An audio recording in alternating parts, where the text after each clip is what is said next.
Do you notice who's getting all the...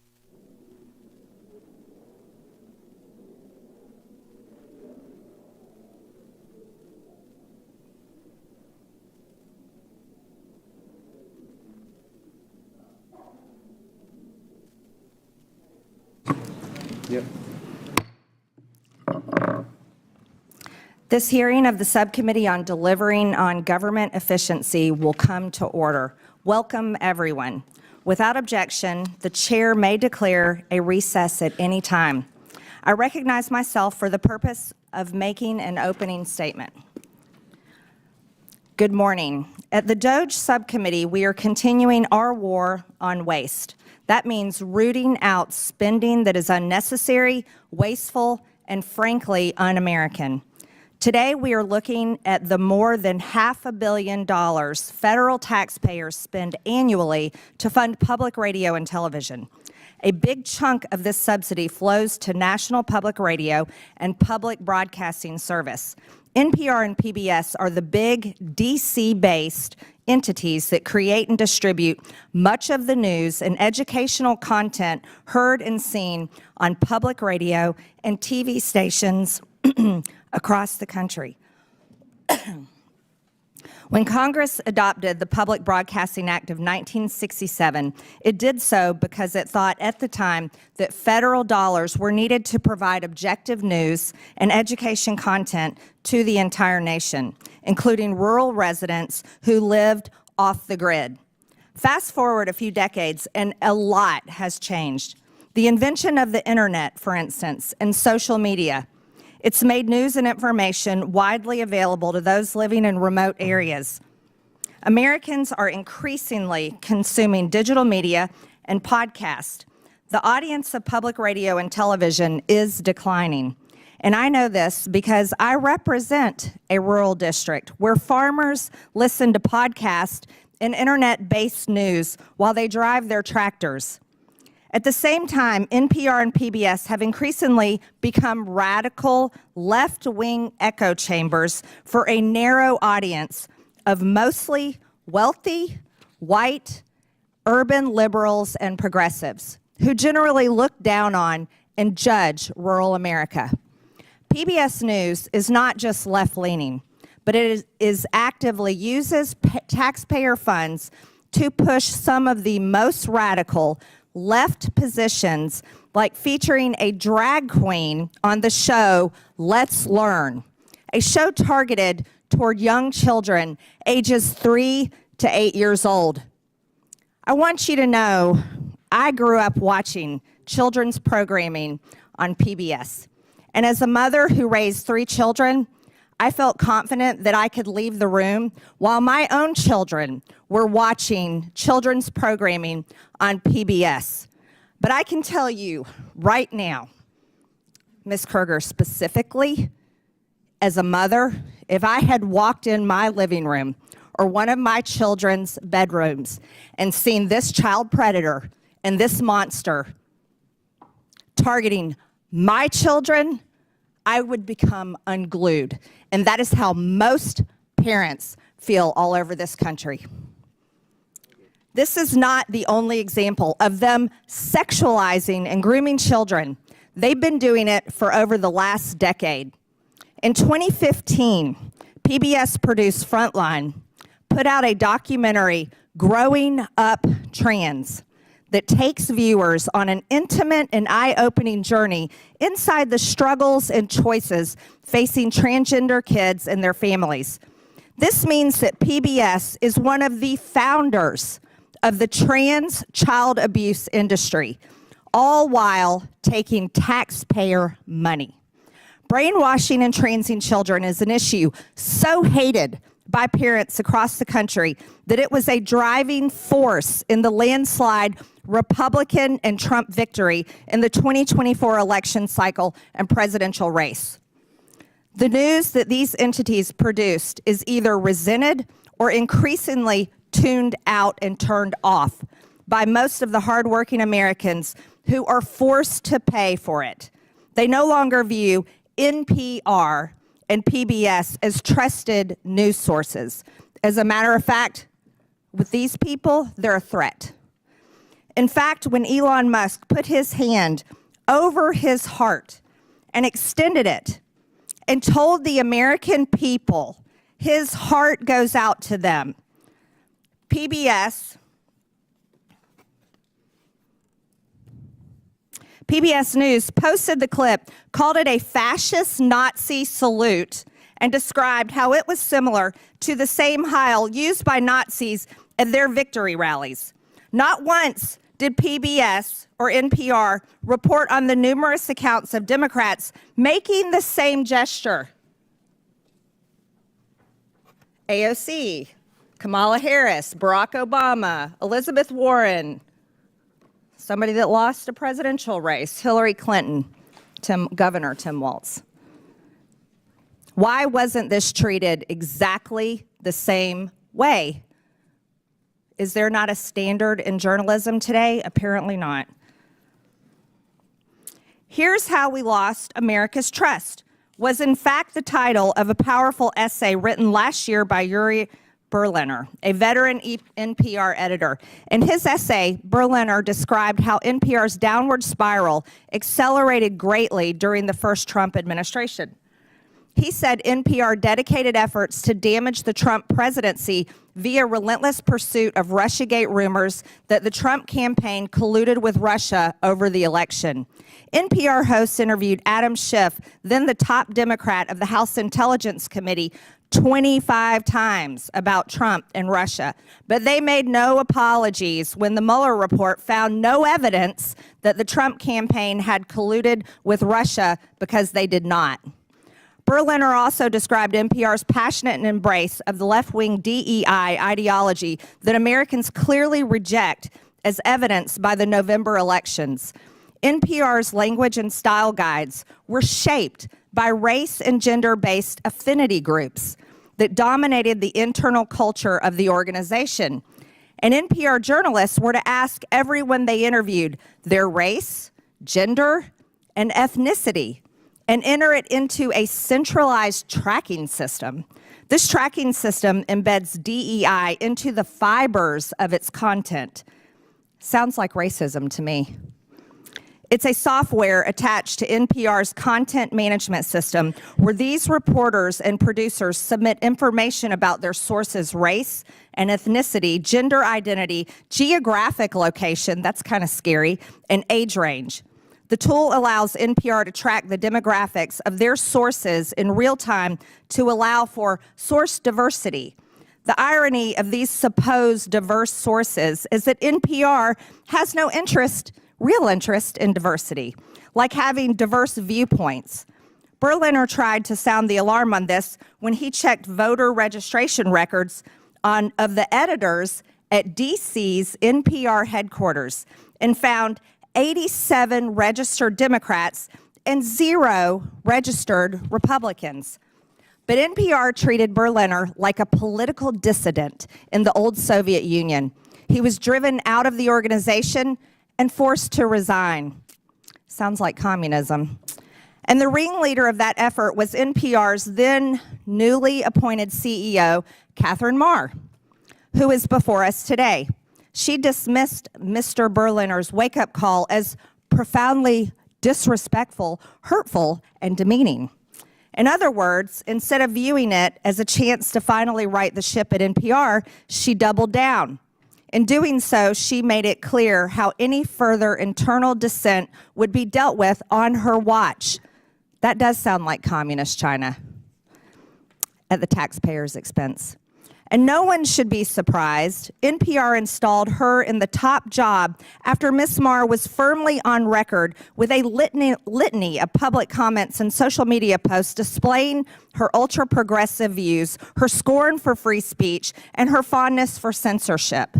So now it's up to Congress to determine if Americans are going to continue to provide her and the organization that put her in charge willingly, after they knew these things, with taxpayer funds to continue to pursue their progressive, or rather communist, agenda. For far too long, federal taxpayers have been forced to fund biased news. This needs to come to an end, and it needs to come to an end now. So I am glad Ms. Marr and Ms. Kerger accepted our invitation to show up today and be held accountable to the taxpayers. I look forward to them answering our questions in full public view and explaining to the American people why they think they deserve Americans' hard-earned taxpayer money. I request unanimous consent that Representative Jim Jordan from Ohio, Representative Ro Khanna from California, Representative Emily Randall from Washington be waived on to today's hearing for the purpose of asking questions. Without objection, so ordered. And with that, I yield to Ranking Member Lynch for his opening statement. Thank you, Madam Chair. I want to thank the witnesses for your willingness to come forward and offer your advice and testimony to this committee. Madam Chair, for over 2 decades of service on this Oversight Committee, I've worked with members on both sides of the aisle to investigate issues of critical importance to the safety and security of the American people, including the conduct of wars in Iraq and Afghanistan, terrorist attacks against the U.S. compound classified annex in Benghazi, and several major intelligence and security breaches under Democratic and Republican administrations. So I'm sad to see that this once proud committee, the principal investigative committee in the House of Representatives, has now stooped to the lowest levels of partisanship and political theater to hold a hearing to go after the likes of Elmo and Cookie Monster and Arthur the Aardvark, all for the unforgivable sin of teaching the alphabet to low-income families' children and providing accessible local news and programming. This hearing also comes at the direction of President Trump and Elon Musk, who have repeatedly called for the defunding of all public media and claimed that media organizations such as PBS and NPR are, and I quote, a liberal disinformation machine, close quote. Meanwhile, the Trump administration is engaged in an actual disinformation campaign to minimize the catastrophic national security breach that was revealed earlier this week. As reported by Atlantic Editor-in-Chief Jeffrey Goldberg, Mr. Goldberg was inadvertently added to a group chat on an unauthorized, non-secure, publicly available message app in which Secretary of Defense Pete Hegseth disclosed, quote, operational details of forthcoming strikes on Yemen, including information about targets, weapons systems, and other actions the U.S. would be taking, and also attack sequencing.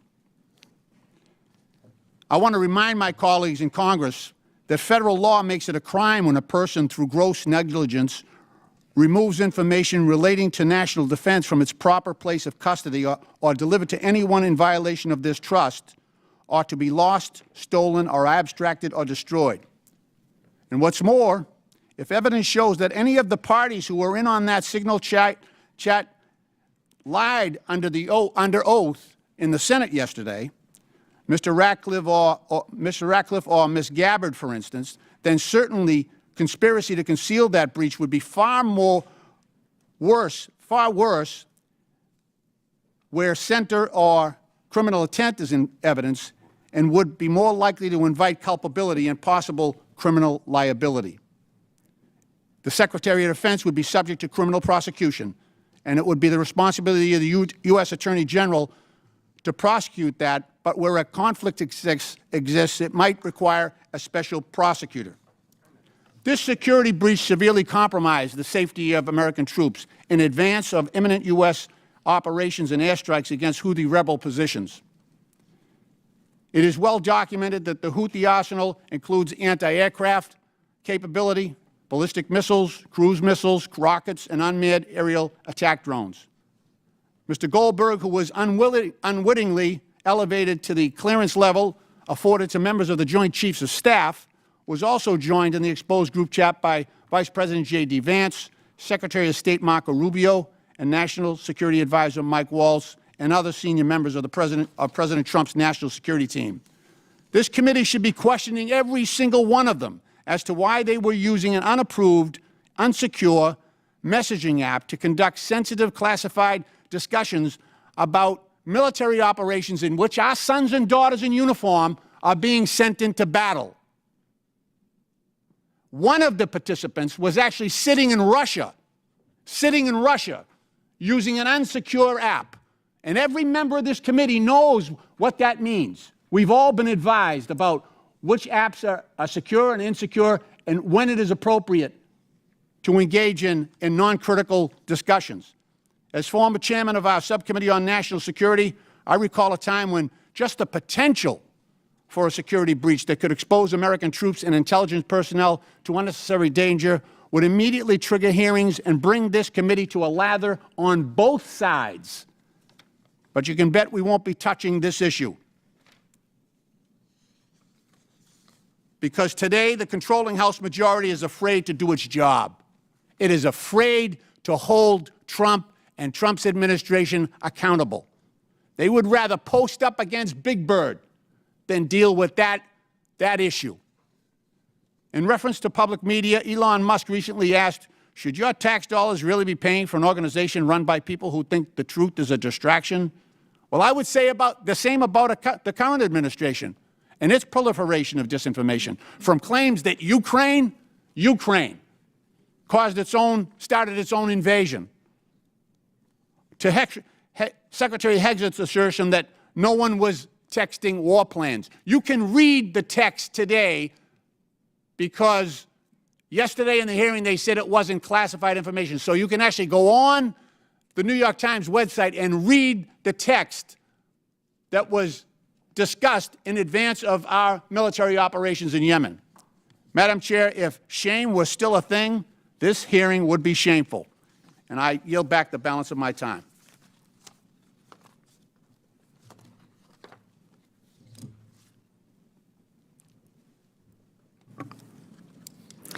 I am pleased to introduce our witnesses today. Paula Kerger is the President and Chief Executive Officer of the Public Broadcasting Service, also known as PBS. Catherine Marr is the President and Chief Executive Officer of National Public Radio, also known as NPR.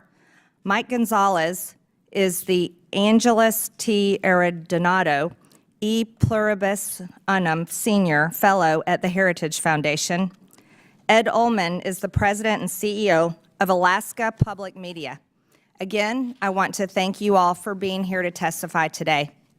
Pursuant to Committee Rule 9G, the witnesses will please stand and raise their right hand.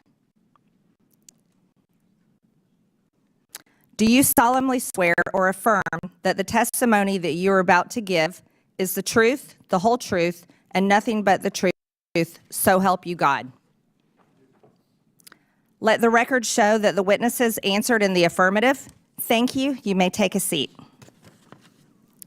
We appreciate you being here today and look forward to your testimony. Let me remind the witnesses that we have read your written statement and it will appear in full in the hearing record. Please limit your oral statement to 5 minutes.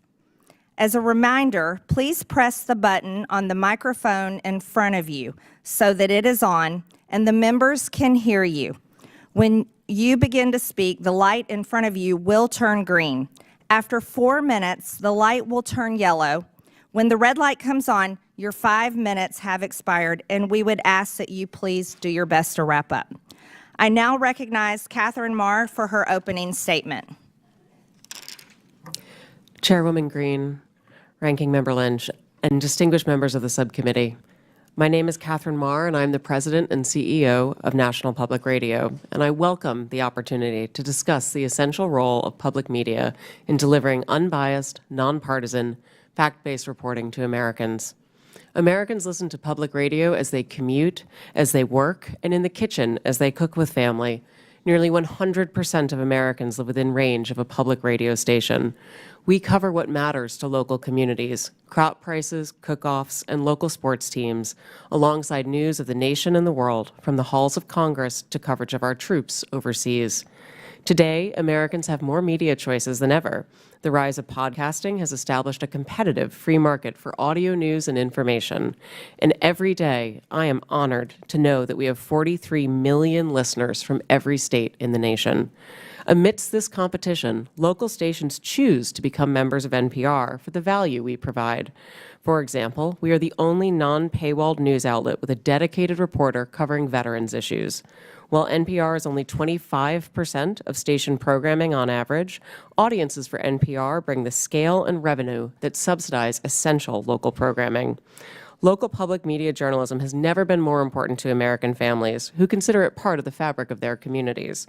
It correlates with higher rates of civic engagement, greater civic cohesion, and economic advantages, such as better municipal bond ratings. Recent independent polling found that more than 60% of all Americans and more than half of Republicans trust public broadcasting to deliver fact-based news. I understand the subcommittee has questions about funding for NPR and public radio. The vast majority of federal dollars, more than $100 million of the $121 million annual appropriation for public radio, goes directly to 386 local, non-commercial stations across the nation. This highly efficient investment enables your local stations to raise an average of $7 for every federal dollar.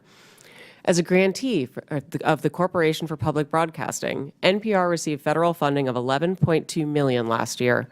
These funds allow us to maintain the National Public Radio satellite system, helping safeguard our national security, civil defense, and disaster response, and enabling public radio to reach every corner of America.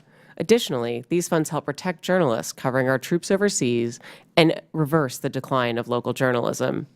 As a recipient of federal funds, it is our responsibility to answer legitimate questions about why public funds should go to NPR, whether we are truly committed to serving all Americans, and whether the institution is an effective steward of taxpayer dollars. I hear, respect, and understand your concerns regarding bias and whether public media is relevant in a commercial landscape, and I'd like to spend a minute sharing with you my actions to address your concerns. First, it is critical for NPR's newsroom to operate with the highest journalistic standards. That means that they do their jobs independently, and as CEO, I have no editorial role at NPR. In other words, I do not decide what we cover or how we cover it. I lead NPR's strategy, ensuring we have resources and policies in place to serve all Americans, not just those with a specific point of view. I was brought into NPR to revive and reorient the organization and bring public media to a wider audience, a new generation, and new platforms. We have a responsibility to serve Americans across the full political spectrum in a trustworthy, nonpartisan fashion. It is essential that we deliver on this commitment, and we have work to do, and we are doing it. In May, we launched an initiative to improve our editorial review processes to make sure all pieces are fair and comprehensive. We hired new editors and analysts to ensure we're giving fair airtime to different voices and issues. We started regular meetings with our nearly 200 local newsrooms so we can plan together for the needs of their audiences. And the early results are positive. Our digital platforms, where we have the best data about our listeners, the political beliefs of our visitors mirror the makeup of the country across the ideological spectrum, and we're seeing growth in readers and listeners. I joined NPR because I believe that our strong and dynamic nation deserves great public media for all. Americans are smart and curious, and they want us to cover issues that matter, from the price of eggs to national security. It's our job to deliver truthful facts and information so citizens can make up their own minds. I believe Americans voted for a transformative administration, and it is our responsibility to cover that transformation fairly, with integrity and tenacity. I have been CEO for 1 year and 1 day. I have made changes to leadership and planning, invested in editorial integrity, committed to expanding our audiences and our relevance for all Americans. While we have taken significant steps in the right direction, the journey can't be completed overnight. Given the support that 75% of Americans have for public media, I ask Congress to give us the opportunity to continue to serve the American public. I will invite you to listen with a fresh ear, and to that end, our newsroom invites you to join us on air, and I welcome your questions. Thank you, Ms. Marr. I now recognize Paula Kerger for her opening statement. Chair Taylor Greene, Congressman Lynch, and members of the subcommittee, my name is Paula Kerger, and I'm the president and CEO of PBS, a role that I've held for 19 years. It is my honor to be here on behalf of the 336 PBS stations who serve every community in the United States. There's nothing more American than PBS. As a membership organization, our local service is at the heart of our work. Our job at PBS is to support our stations so that local stations can serve their communities. We've been proudly fulfilling our mission for nearly 60 years using the public airwaves and other technologies to help educate, engage, and inspire the American people. That mission is our guide star and remains just as important today as when the Public Broadcasting Act was signed into law in 1967. PBS stations provide something that cannot be found on commercial networks. This is because PBS stations are focused on the needs and interests of the viewers they serve. Especially in rural areas, PBS stations are the only outlet providing coverage of local events. For example, high school sports, local history and culture content, candidate debates at every level of the election ballot, and specialized agricultural news. Local stations also partner with other community organizations to address issues of concern like Veterans Affairs and the opioid crisis. Finally, communities depend on the essential public safety information and emergency alerts our local stations provide. Our programming comes from our local stations. For example, Southern Storytellers was produced by Arkansas PBS for our national audience. This program highlighted Southern culture through its literature, music, and film. Across the country, nearly 4 million people watch Southern Storytellers, helping Americans learn about our shared history and what brings us together as a people and a nation. Our stations pool resources to invest in programming that will benefit all Americans, ranging from history and science to art and music.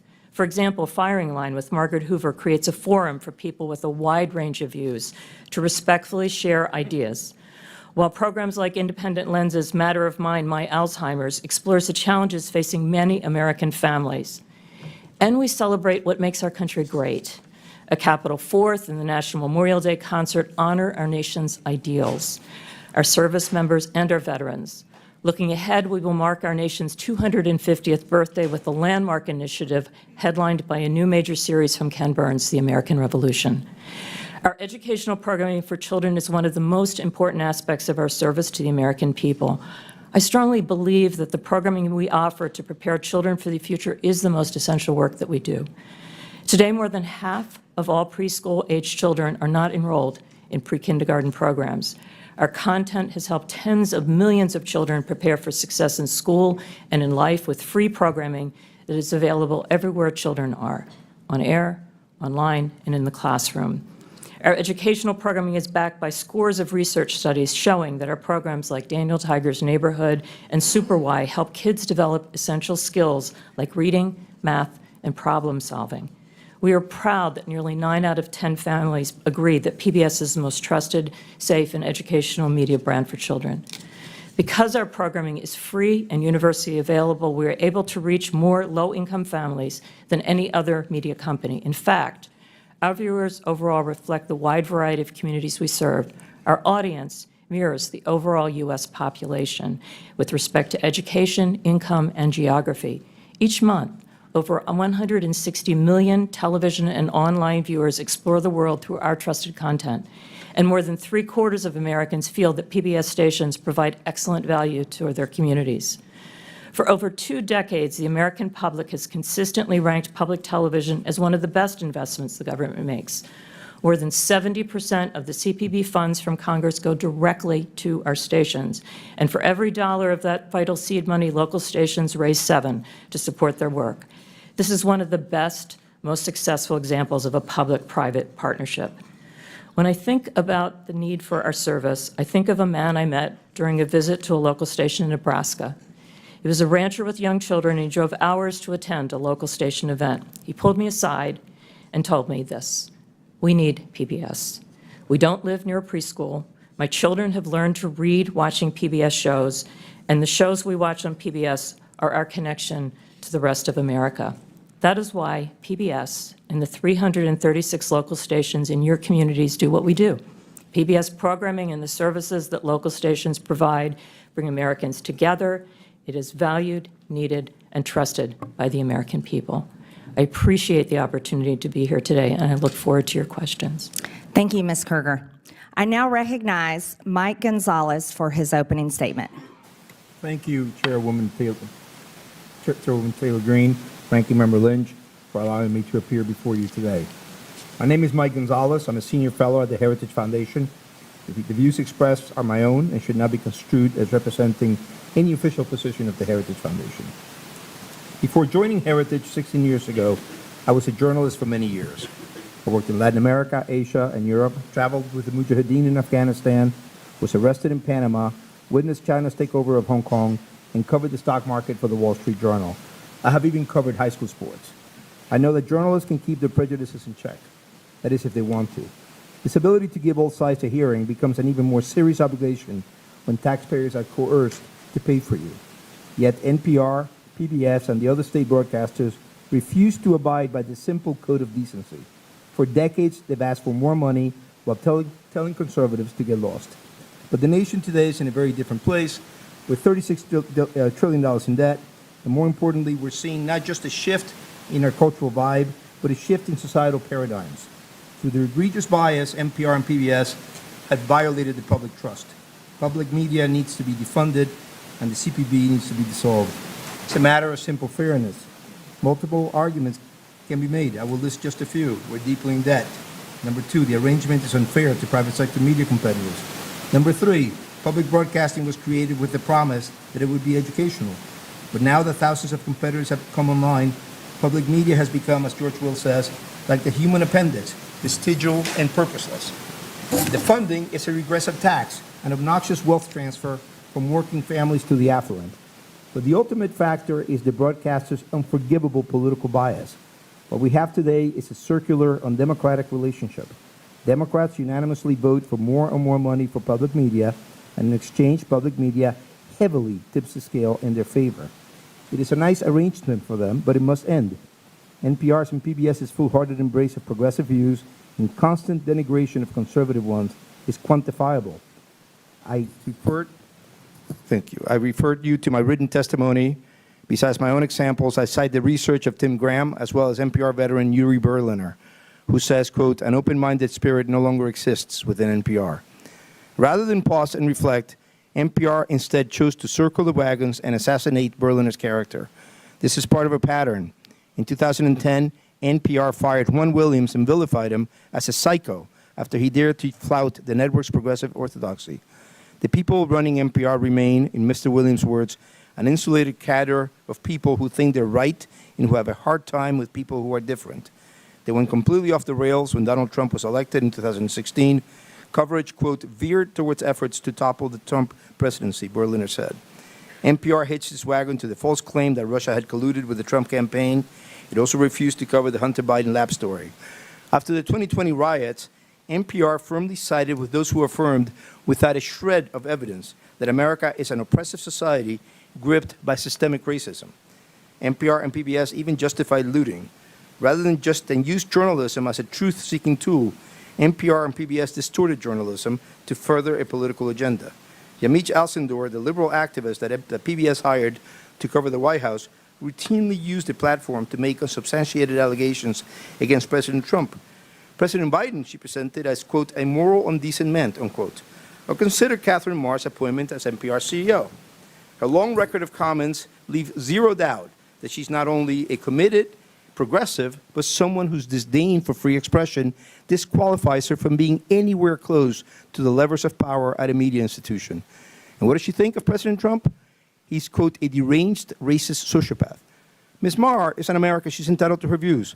The question is whether NPR is entitled to appoint her as CEO and then ask conservatives to just pony up. Public media's main argument now is that it is essential for weather emergencies in hard-to-reach places and that without public money, local news will cease to exist. But over 98% of Americans today have a mobile phone.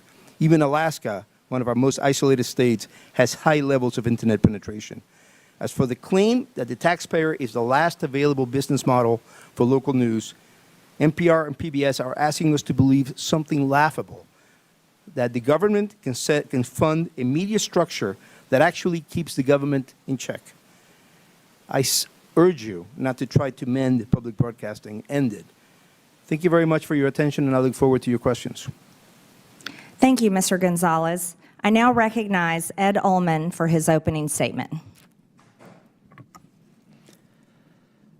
Madam Chair, Ranking Member, and distinguished members of the subcommittee, it is an honor to be here today. My name is Ed Ullman. I'm the president and CEO of Alaska Public Media.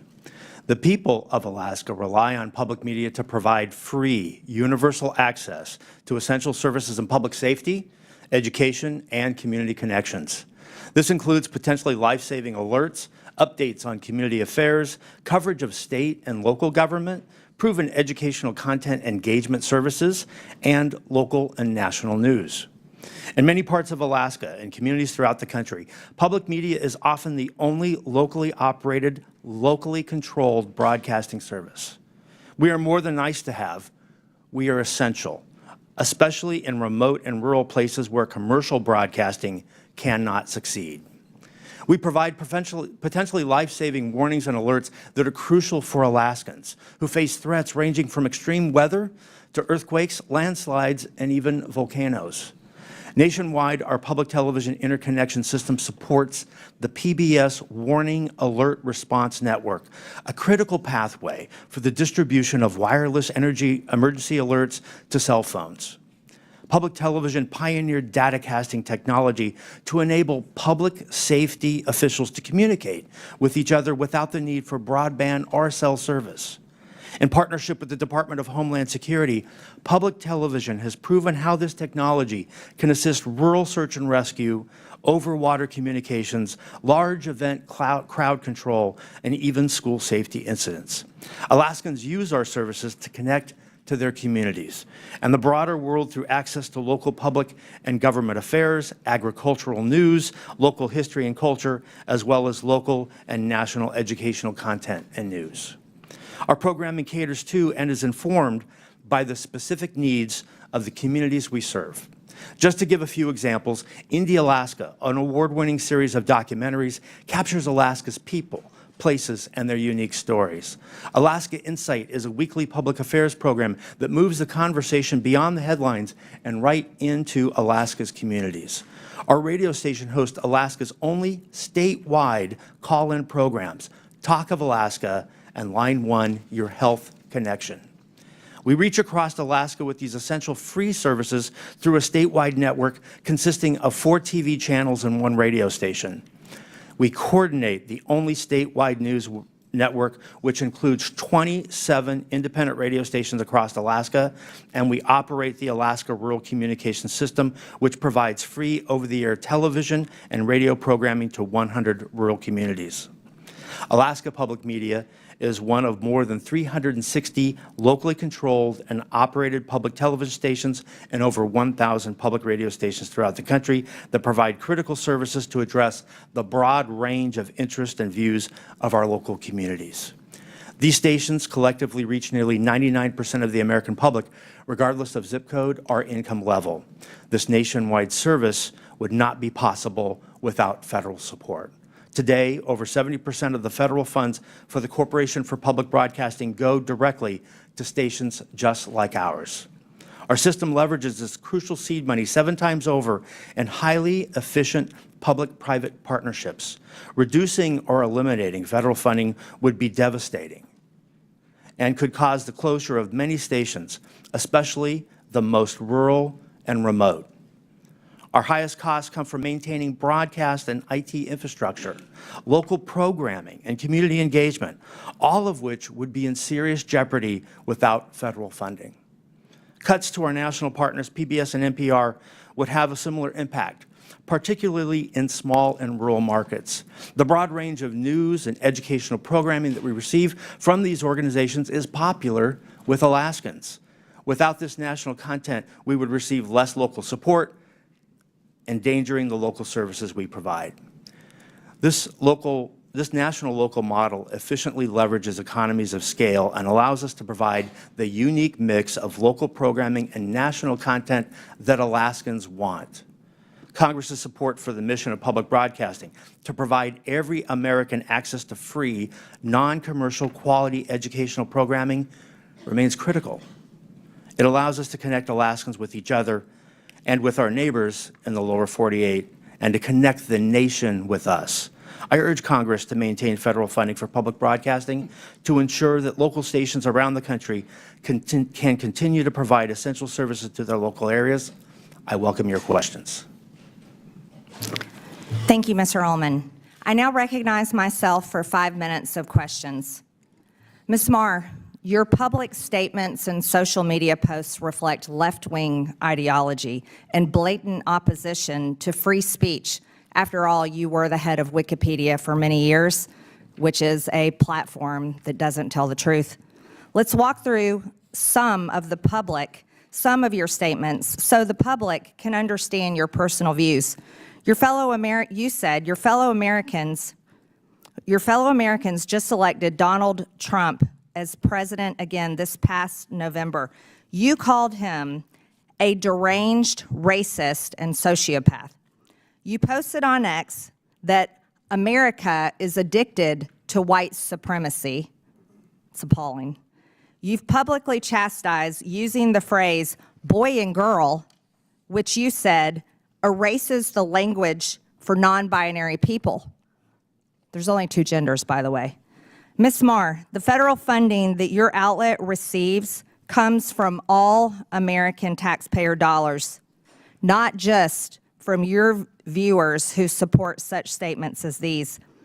Let me inform you, and that your federal funding is also paid for by the other half of the country, the 77 million Americans who voted for President Trump, someone you called a deranged, racist sociopath.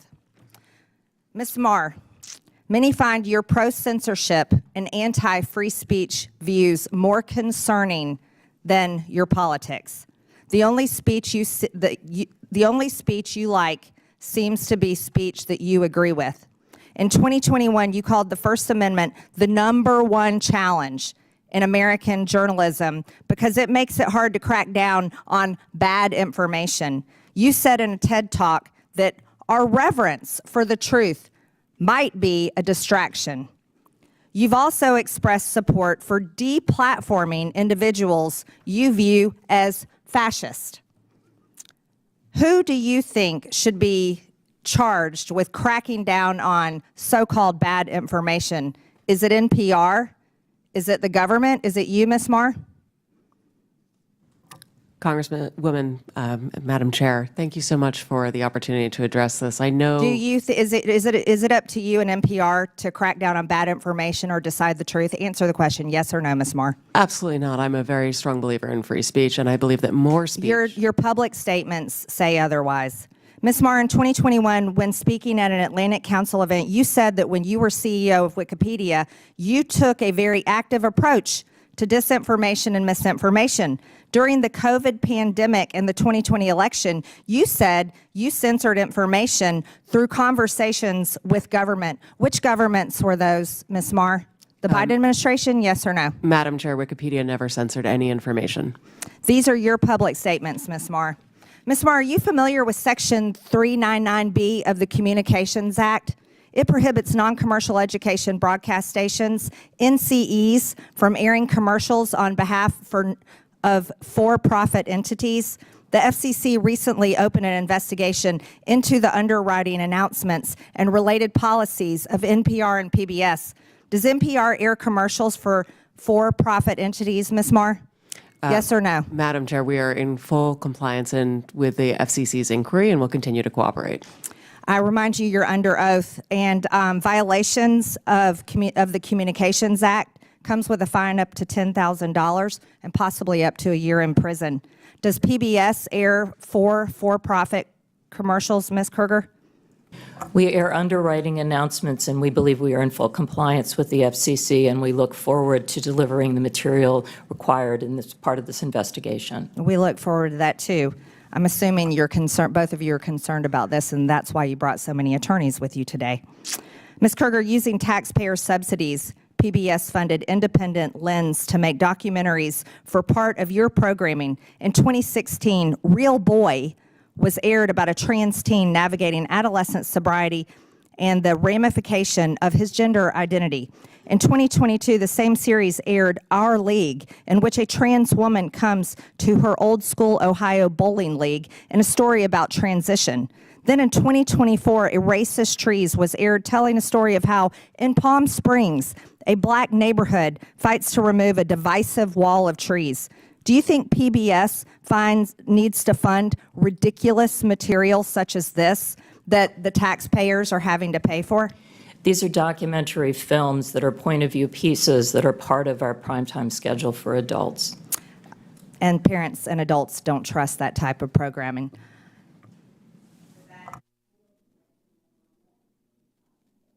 Thank you, Madam Chair. I ask a unanimous consent to enter into the record this letter from 72 public radio stations serving rural communities across the country, where they emphasize how important federal funding is to the ability to provide vital public safety information.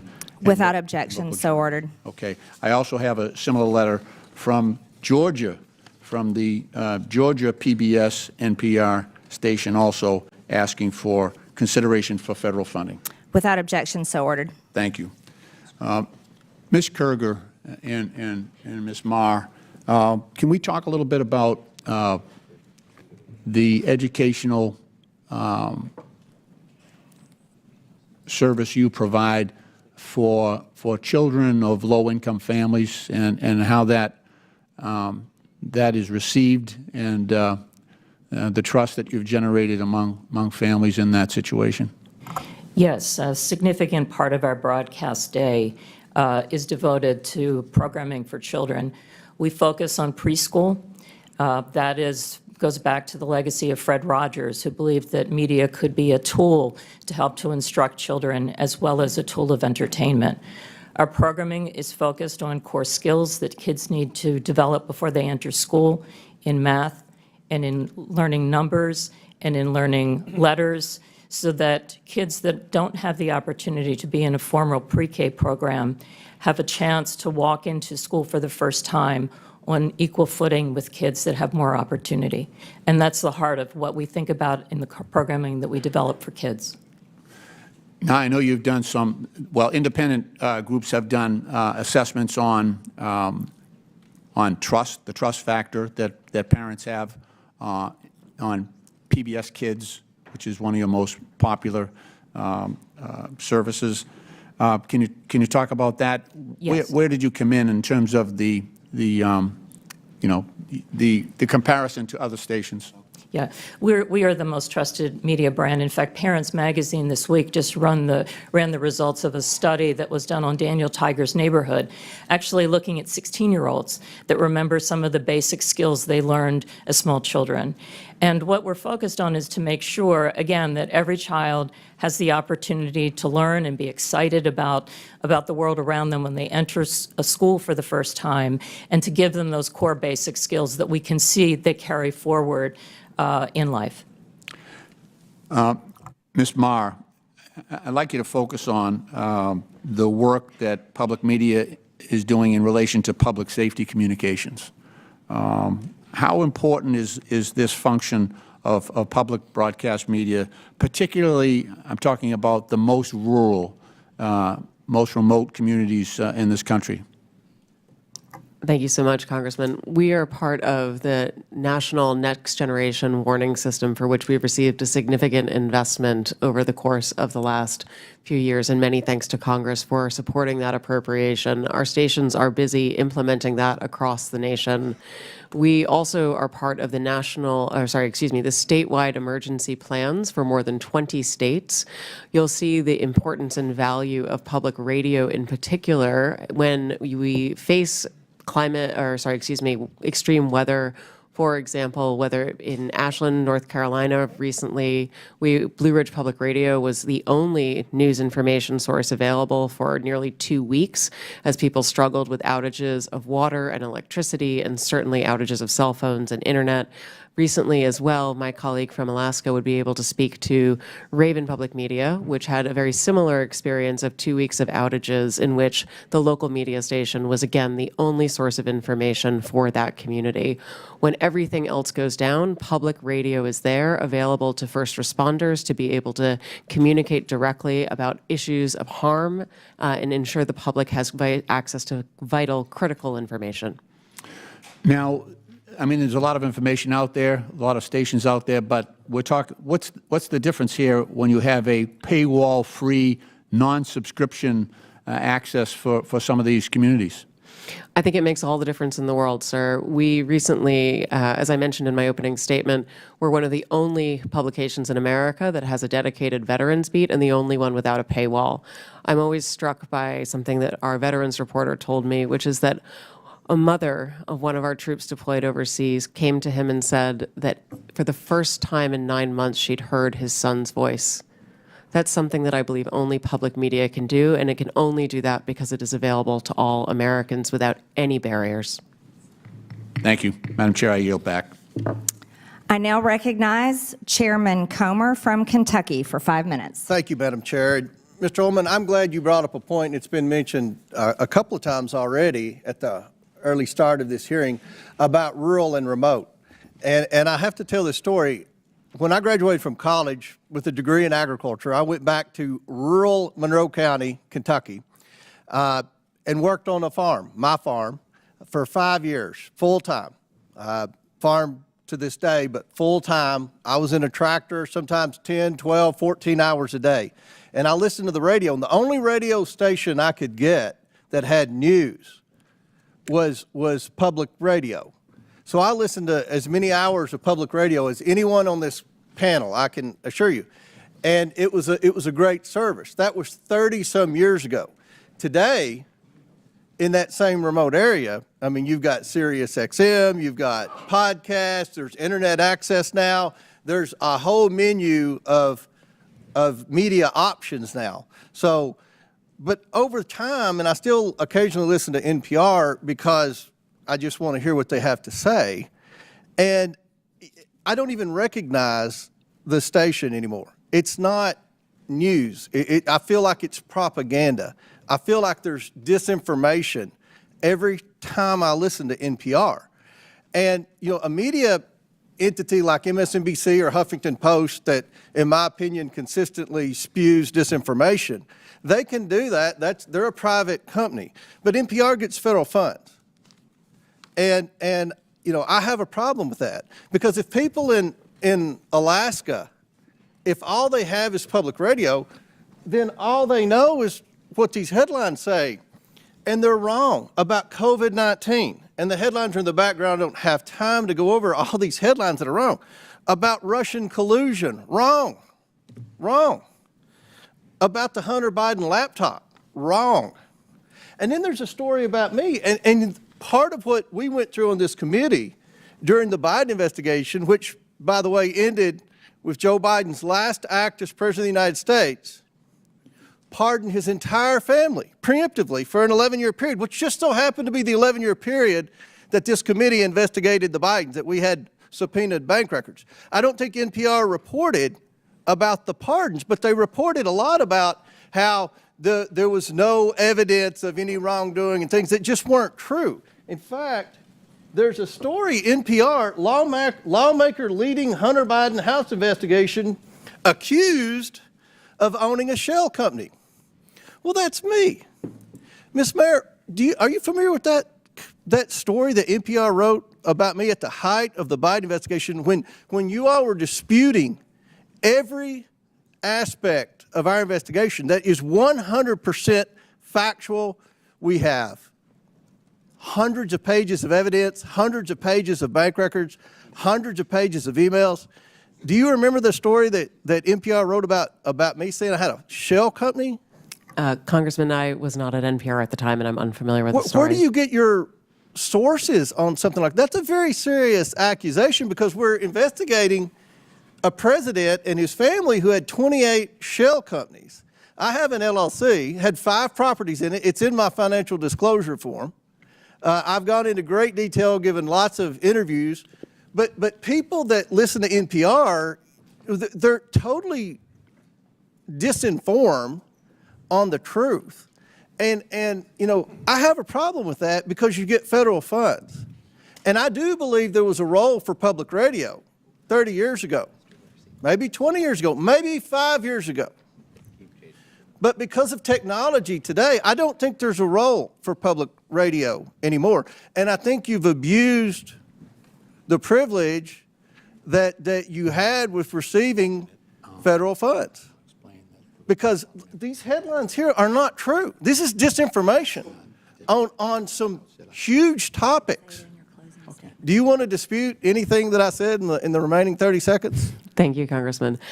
First of all, I want to recognize your concerns. One of the first things that I did in coming in May was to beef up our editorial standards. I directed my editor-in-chief, who, by the way, Why is NPR even doing editorials? I'm Should so NPR sorry. even do editorials? I don't mean editorial in terms of opinion editorial. Do you even need opinion? What does it matter with the opinion? If you're a federally funded entity that's supposed to provide the news, can you not provide the news? Of course. Fair and balanced? Of course, Congressman. I mean editorial standards for our journalism was to beef up our editorial practices, bringing in more editors to make sure that we have more points of view reflected in every story. I've engaged in a number of actions trying to address and my some of time's these expired. concerns. I've lost confidence in public radio. I don't think, Madam Chair, they should get a penny of federal funds. I yield back. Thank you, Mr. Chairman. I now recognize Mr. Garcia from California for 5 minutes.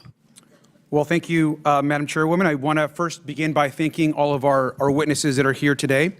I know that there's a lot we should be discussing right now at this hearing. We've, of course, had some pretty shocking security breaches that we're just learning about through a lot of our national security officials. We know that Pete Hegseth should be removed from office or should resign. We have Donald Trump, who, of course, is crashing the stock market. He's taken away millions of programs and hurting people across this country to fund tax giveaways to billionaires. And our constituents can't access their Social Security benefits. Now, I think actually Chairwoman Green supports everything that the Trump administration is actually doing. So instead of a serious hearing, we're here to attack NPR and PBS. So let's get right into it. Now, Ms. Kerger, the American people want to know, is Elmo now, or has he ever been, a member of the Communist Party of the United States? A yes or no? No. Now, are you sure, Ms. Kerger, because he's obviously red? Well, he is a puppet, but no. Now, that's not all. He also has a very dangerous message about sharing and helping each other. He's indoctrinating our kids that sharing is caring. Now, maybe he's part of a major socialist plot, and maybe that's why the Chairwoman is having this hearing today. But let's talk about somebody else. Let's talk about Cookie Monster. Now, we know that Health Secretary RFK Jr. is coming out against fast food and baked goods. Are we silencing pro-cookie voters? Yes or no? Ms. Kerger. But cookies are a sometime food.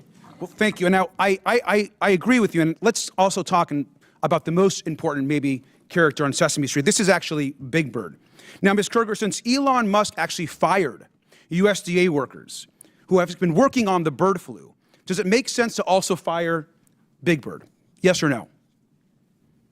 We would like to keep Big Bird. I completely agree with you. And now it gets even worse. Now, this is actually a tweet that Big Bird actually sent out about the COVID-19 vaccine, encouraging folks to actually get their vaccination, which, of course, we believe in vaccines. Now, perhaps the reason why we're having this hearing is because our chairwoman, Ms. Green, has actually said some really negative things about getting vaccinations. And that perhaps is why we are here. And so we support Big Bird being pro-vaccine and promoting vaccines across this country. Now, I will admit, though, the extreme liberal agenda that you're all pushing, I think, doesn't stop there. This, of course, is Bert and Ernie. Now, these two guys actually live together. They're friends. They're supportive of each other. Now, that might be triggering to our chairwoman and someone in this committee, and perhaps that's also why we're here today. Ms. Kerger, an important question. Are Bert and Ernie part of an extreme homosexual agenda? No. Thank you, Ms. Kerger, and thank you for being a good sport. Now, I'm obviously using some humor here, but the fact that we're sitting here today talking about defunding public television is actually not funny. At a time where we can't agree on basic facts, and while the free press is under attack, we need public media like PBS and NPR more than ever. A large majority of Americans say they trust PBS. And that's exactly why extremists are trying to tear it down. Public broadcasting is a tool for education, for emergencies, and a cherished part of our national fabric. We get huge benefits from a tiny federal investment.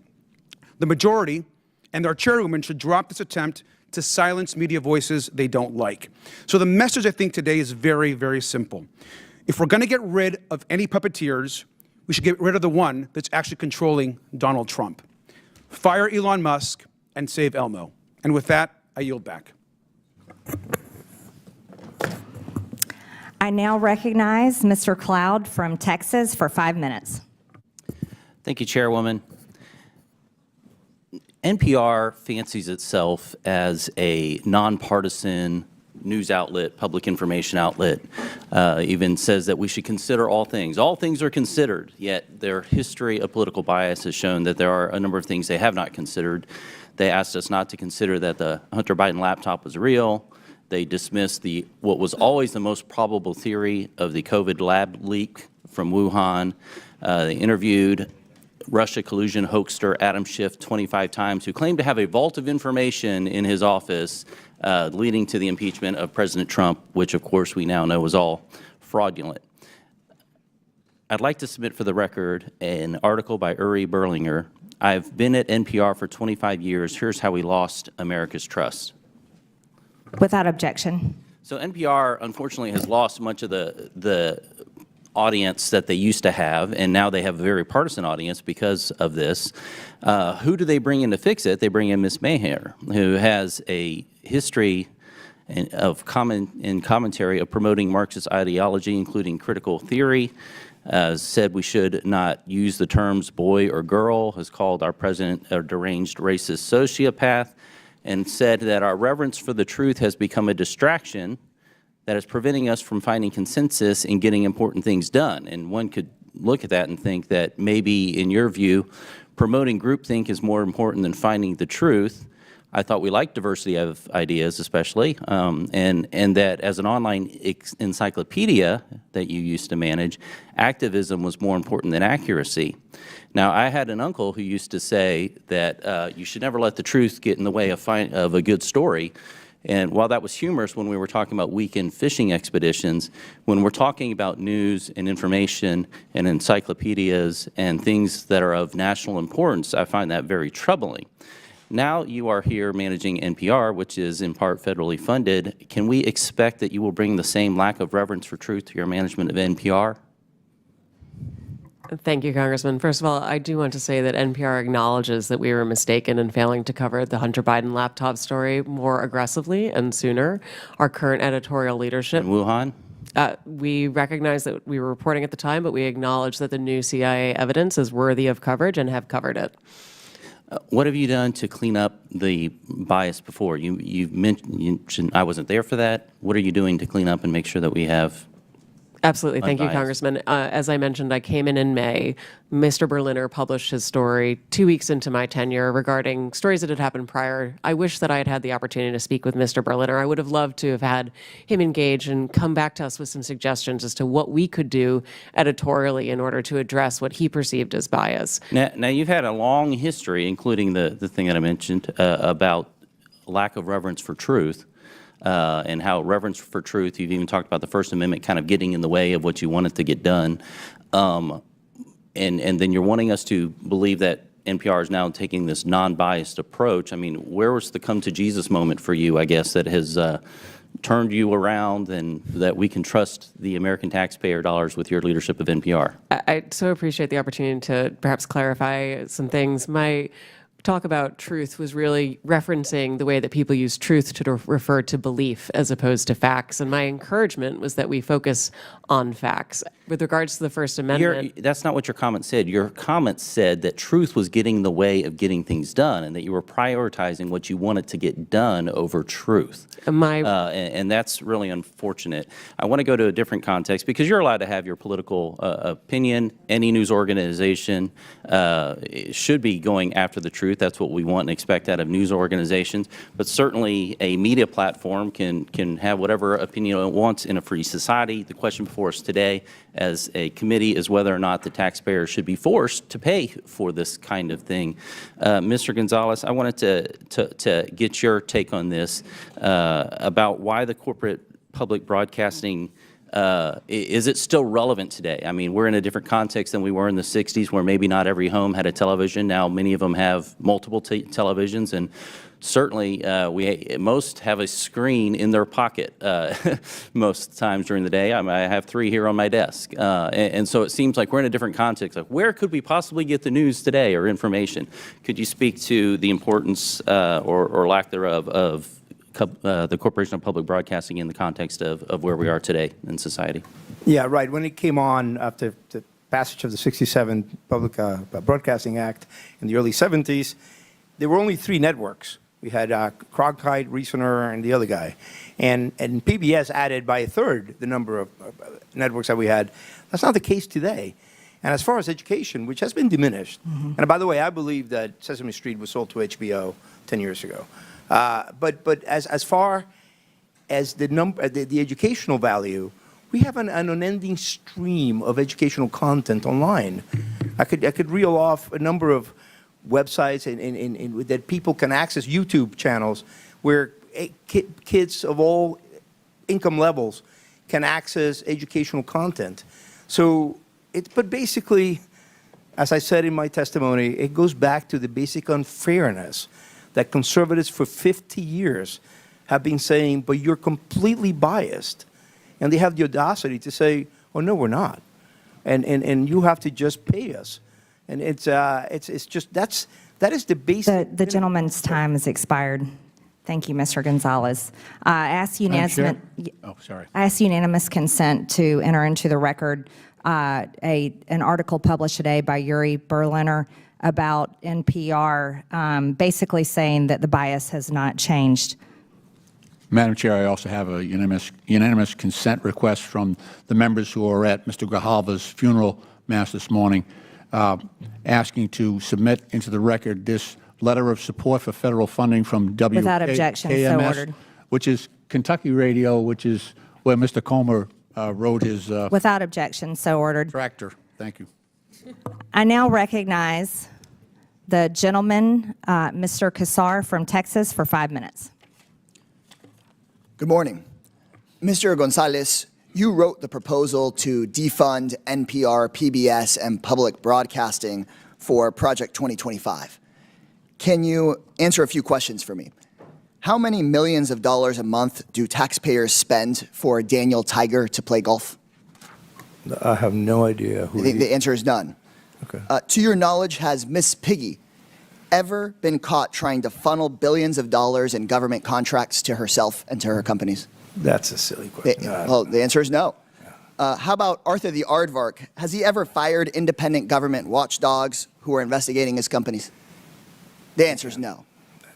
Madam Chair, I'm told we're here to talk about government efficiency, but Daniel Tiger has not blown $10 million of taxpayer money to play golf with his friends, but Donald Trump has, just at the beginning of his administration. Miss Piggy hasn't been caught funneling billions of dollars in government contracts to herself, but Elon Musk has. And Arthur has not fired independent government watchdogs investigating him and his companies. But Elon Musk has fired at least 5. So once again, my Republican colleagues are dragging in a scapegoat, this time PBS and NPR, to try to distract from the fact that Trump and Musk are robbing working people. It's Sesame Street that's making things expensive. It's Mr. Rogers that's blowing taxpayer money. It's listeners like you. It's absurd. The total funding for public broadcasting is just 1/6 the amount that Elon Musk's companies make off of the government every single year. But you will not see Elon Musk being grilled by this committee. I've seen a lot, but pointing the finger at Elmo to cover for Elon Musk might be a new low for Miss Marjorie Taylor Greene's committee. I don't think Americans are buying it.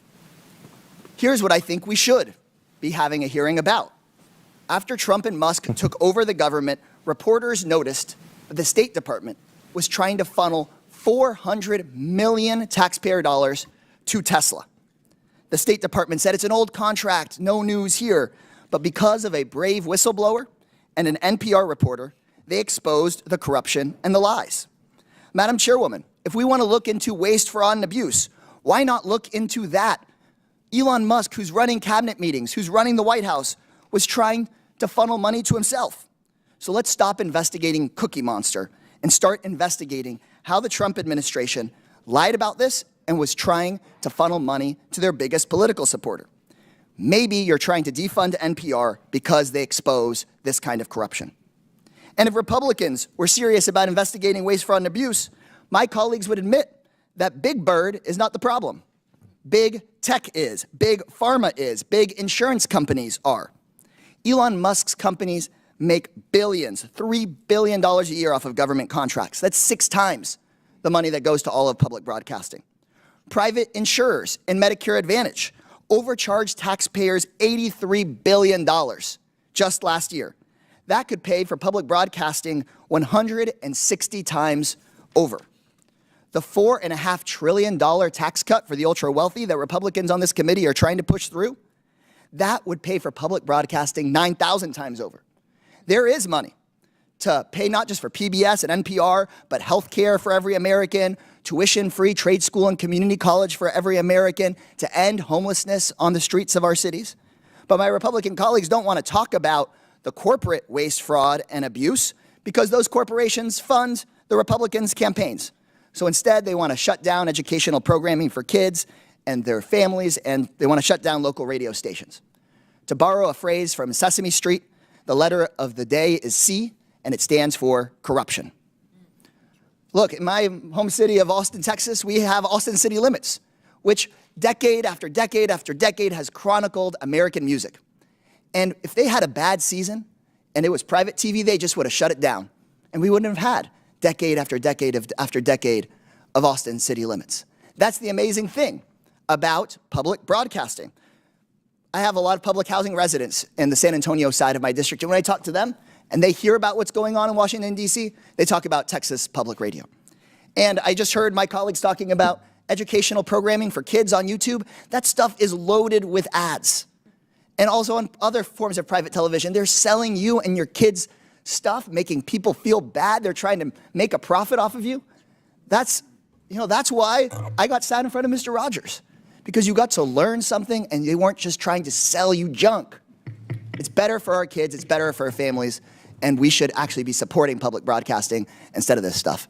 Madam Chair, leave Elmo alone. Bring Elon in for questioning instead. I now recognize Mr. Timmons from South Carolina for 5 minutes. Thank you, Madam Chair. I want to thank the witnesses for being here today. I'm going to begin by saying this. We don't want to shut down NPR or PBS, but we have $36 trillion in debt, and we have run a $1.8 trillion annual deficit, and we are scouring all government spending, not just Democrat priorities, but Republican priorities too. We're going to be going through the defense budget. We're going to be making sure that we are spending our taxpayer dollars wisely because we have an existential threat. We have an existential threat. We cannot continue down this path financially. So we do not want to shut you down, but we cannot continue down this path. And so if our debt is part of the reason we're here, I think another part of the reason we're here, reevaluating your role in the government's use of taxpayer dollars to partially fund your institutions, is because technology has changed everything. We are not living in 1967. And the internet has changed our society. We have such increased social interconnectedness, and there are various options for people to get news and to get disinformation or information, whatever you want to get. So those are the two kind of reasons I want to start with, and that's probably half the problem we're here for.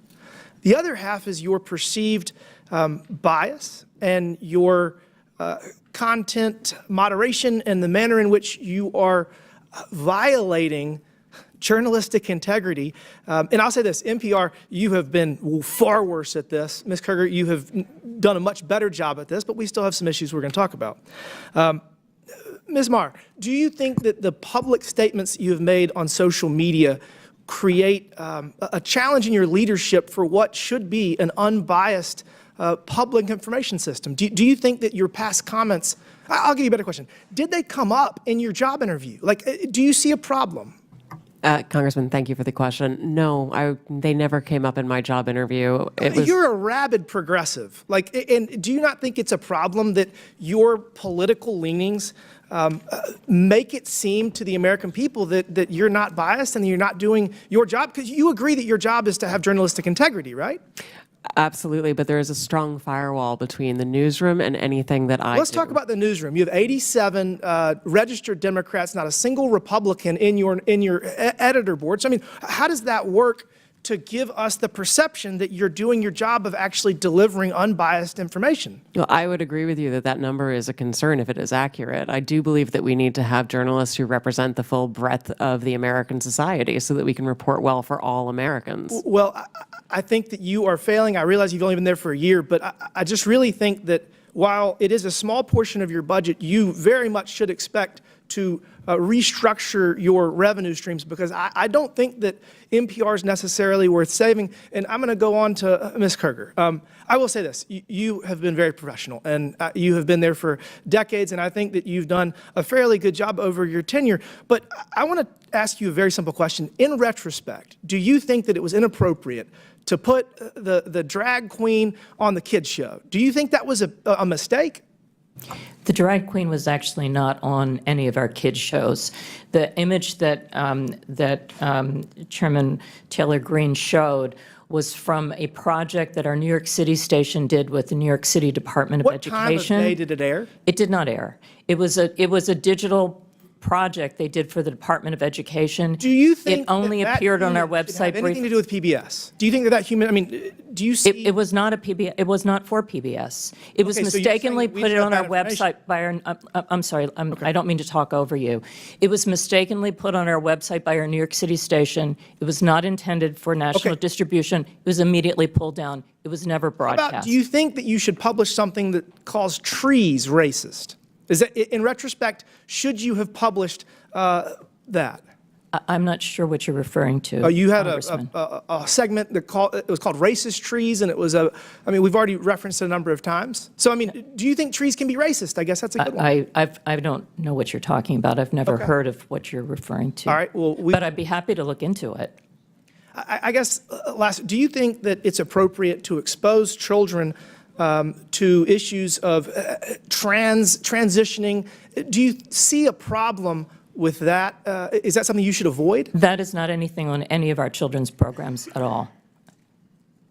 Ms. Kerger, you have done a far better job here today, and we're going to continue to have this conversation. But again, we have $36 trillion in debt, and we're trying to figure out how to make sure that our kids and our grandkids have an opportunity at the American dream, because if we don't change course financially, they won't.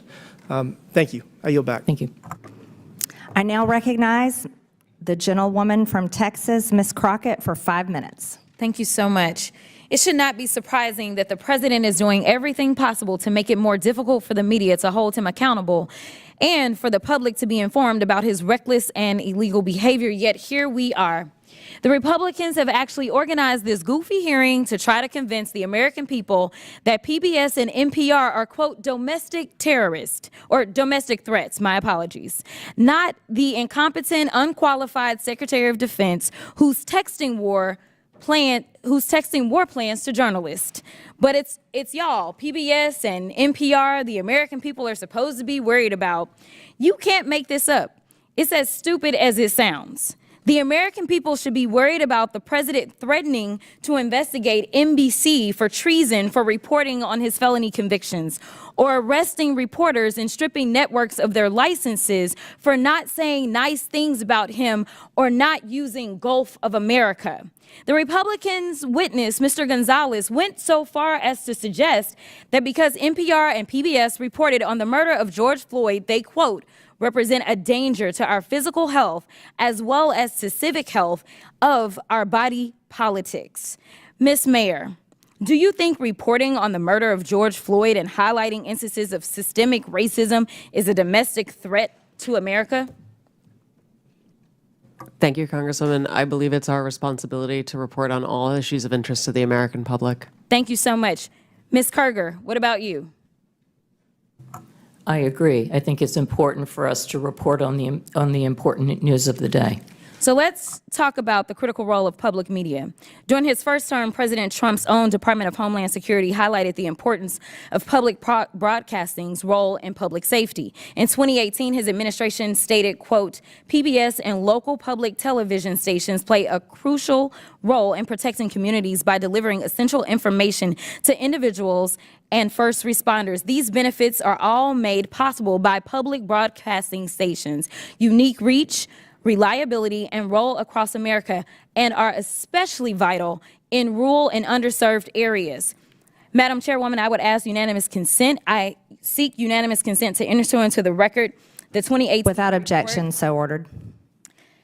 And Madam Chair, I also seek unanimous consent to enter into the record the 2019 report titled Modernizing the Nation's Public Alert and Warning System from Trump's. Without objection, so ordered. In the report, FEMA encouraged, quote, the use of public broadcast capabilities to expand alert, warning, and communication capabilities to fill gaps in rural and underserved areas. Mr. Ullman, what's a more significant domestic threat, reporting the murder of George Floyd or dismantling most of America's emergency communication systems? Can you please repeat the question for me, Congresswoman? Which one is more of a threat, reporting the murder of George Floyd or dismantling most of America's emergency communication systems?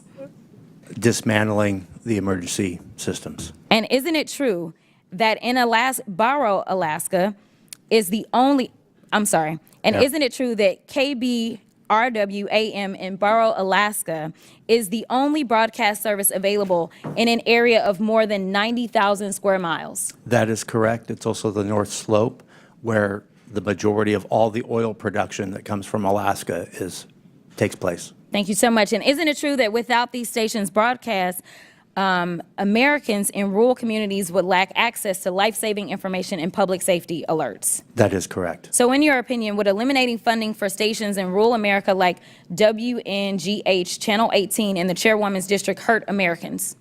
It would hurt Americans, yes. In fact, Georgia Public Broadcasting serves as the official distributor of evacuation route information during state-ordered evacuations, and the chairwoman is here advocating to strip their funding. Look, the DOGE agenda isn't about government efficiency. It's about breeding corruption at the expense of the safety of the American people, particularly Americans living in rural or remote parts of the country. They don't care about public safety. They don't care about emergency management, and they don't care about free speech, all of which are harming American people. In fact, I'm going to skip off real quick because they have tried to come for you, Ms. Mayor, and I just want to clarify, you did not work for NPR when those statements were made, did you?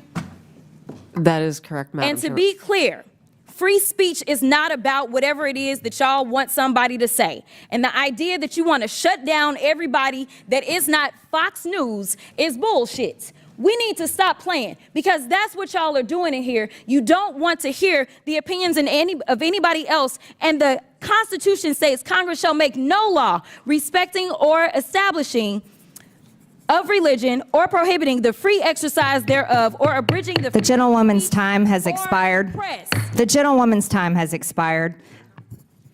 Madam Chairwoman, can I put something into the record? Unanimous consent, please. Without objection, so ordered.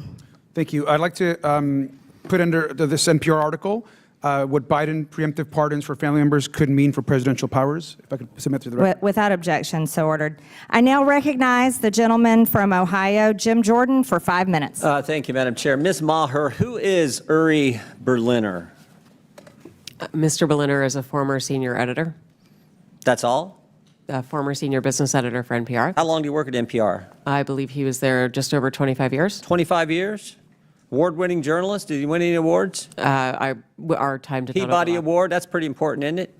That is, So absolutely. pretty distinguished journalist, right? Certainly. And he wrote a long story about what you do at NPR. Is NPR biased? Congressman, I have never seen any instance of political bias determining editorial decisions, no. Well, Mr. Berliner, in his story last year, wrote, in the D.C. area, editorial positions at NPR, he said he found 87 registered Democrats, 0 Republicans. Is that accurate? We do not track the numbers or the voter registration, but I find that Was concerning. award-winning journalist who worked 25 years at NPR, Mr. Berliner, was he lying when he wrote that? I am not presuming such. I just we don't track that information about our journalists. 87 to 0, and you're not biased? I think that is concerning if those numbers are accurate. It's I mean, it wasn't 44-43, it wasn't 60-27, it wasn't 70-17, it wasn't even 80-7. It was 87 Democrats, 0 Republicans, and you say NPR is not biased. How about the big stories over the last few years? According to Mr. Berliner, again, he wrote on the Trump-Russia story, he wrote, at NPR, we hitched our wagon to Trump's most visible antagonist, Representative Adam Schiff. He said they interviewed him 25 times. Is that accurate? I was not there at the time, but those numbers sound accurate. Yes. Those sound accurate. But then he said when the Mueller report came out and they said, Robert Mueller said he found no evidence of collusion, he said, Russiagate faded from our programming. Is that accurate? Again, I was not there at the time. I couldn't say. You couldn't say? I was not at NPR at the time. You didn't prepare for that? You knew we were going to ask you about this guy, didn't you? It's come up like 6,000 times already in the hearing. I just couldn't say whether it faded from our coverage, sir. How about this story? October 2020, the New York Post had the Hunter Biden laptop story, and one of those editors, I guess one of those 87 Democrat editors, said this: we don't want to waste our time on stories that are not really stories. We don't want to waste the listeners' and readers' times on stories that are just pure distractions. Was that a pure distraction story? Our current editorial leadership believes that that was a mistake, as do I. Yeah, the whole country knows that was a mistake. Definitely impacted the election, or I think it certainly impacted the election. How about the COVID origin story? That's a pretty big story too, right? Mr. Berliner said, we became fervent members of the team Natural Origin, even declaring that the lab leak was debunked by scientists. Turns out, though, the lab leak is what most people think actually caused the COVID virus. Sorry, is there a question there? There is. You guys were 0 for 3 on the three of the biggest stories in the last 5 years. You guys were 0 for 3, and yet you maintain that NPR is not biased? Congressman, I do not believe we are politically biased. No, we are a nonpartisan organization. Nonpartisan organization. What's happened to your listeners over the last 5 years? Went up, down, or stayed the same? It has gone up and down and is now going back up. Well, I thought 5 years ago it was at 60 million. And you said in your opening statement, I think 43 million. That's correct. So 43 million now, and it was at 60 million 5 years ago. I can do some math. That looks like it went down. And is now going back up. It's now going back up? Yes, it is. How much has it went back up? It's gone up a couple of millions over the past years. So you went from 60 million to 41 million. Now you're back up to 43 million. In a year's time, I'm very proud of that growth, sir. Okay, you're proud of that growth. Okay. But over 5 years, it's went down 18 million. That is correct, sir. Okay. Should taxpayers subsidize NPR? I believe that taxpayers subsidize local stations, sir. That is the vast majority of what I thought you said you got 11 million from Corporation of Public Broadcasting, which is taxpayer funded directly to you, right? That is to support the public radio. And then local stations get it from the Corporation for Public Broadcasting, right? They get taxpayer money. 100 million that goes to the local 100 million goes to local stations, and then those local stations buy back programming and content from you. So that money goes to the local stations, comes back to you, gets routed through the local stations, all taxpayer money. Those fees are actually based on private donations rather than on federal funding. Well, we all know money's fungible, so some of it gets put in there. Certainly, we could agree that money is fungible. What? More money for less listeners. You fired the guy who pointed all this out, who said that you were so biased to the left that you lost listeners, which is exactly happening, and you're here maintaining that, oh, you need to continue to get taxpayer money. I did not fire Mr. Berliner, sir. Okay, the guy that left after all that. Understand. Are you fundraising off today's hearing?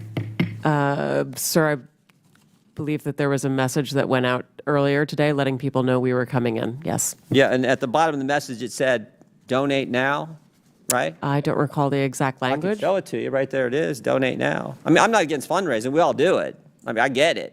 But it's, I assume this fundraising thing is probably going to all the left listeners who are subsidized content by the taxpayers, and that's the gentleman's time is expired. That's the rub. I yield back. I now recognize Ms. Randall from Washington for 5 minutes. Thank you so much.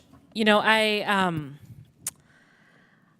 new to Congress. This is my first term, and I came from a legislative body that didn't have quite as heated debates in our committees, and we're generally fairly welcoming to our folks joining us to testify. So I want to say thank you to all of you for taking the time out of your schedule to come and share your experience with all of us and with the American people. I'm grateful for your time and for the work that you do in service of your communities and neighbors. You know, American families used to get all the same news, right? Folks would have access to a handful of news channels. They would watch the same nightly news programs. They would go from one to the other, and we could all agree on what was happening in our country. We all used to operate from the same baseline of information, but today it is no secret that we are operating in a much more diversified and fractured media environment. The content space, the use of AI-generated content, Americans now have to be able to discern for themselves whether something they are hearing is true or not. But investing in public media is a bedrock to our healthy, critically informed, and engaged public and our democracy.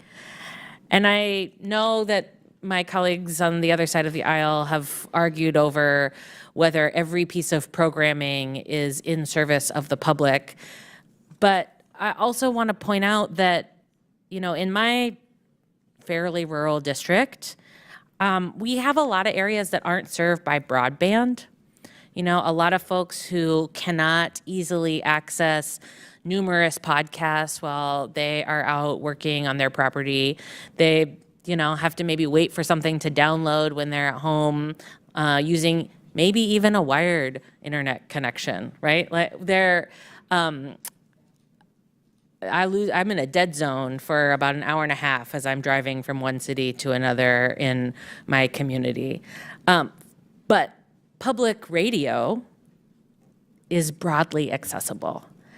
And it's important for, you know, folks counting on the weather report, for kids who are, you know, in pre-kindergarten who are watching Elmo and learning to count and do math. It's important for the young people who, you know, were home during COVID and were able to continue learning with the help of public broadcasting. I think we have a lot of problems in this country, a lot of problems that we should be tackling for regular Americans who are struggling to afford to live, to afford housing, to afford healthcare, to be able to live the lives that they dream of for themselves and their children. I think we've got some national security concerns that have been talked about a lot in this committee, but I think talking about defunding public broadcasting and public media is an egregious misuse of our time here. Mr. Ullman, when we talk about cutting funds for the Corporation for Public Broadcasting, we're talking about those local small stations that rely on that money. 70% of Corporation for Public Broadcasting funding goes directly to public radio. I know you've worked in Tacoma in the past. I kind of attest to how rural some parts of Western Washington are. It's not all Tacoma. What role do public media stations like NPR and PBS play in supporting local stations? What kind of programming do they provide? The local communities are at the heart of the work we do. As I shared in my opening remarks, we talk about the people and the places there. You bring up a memory of mine.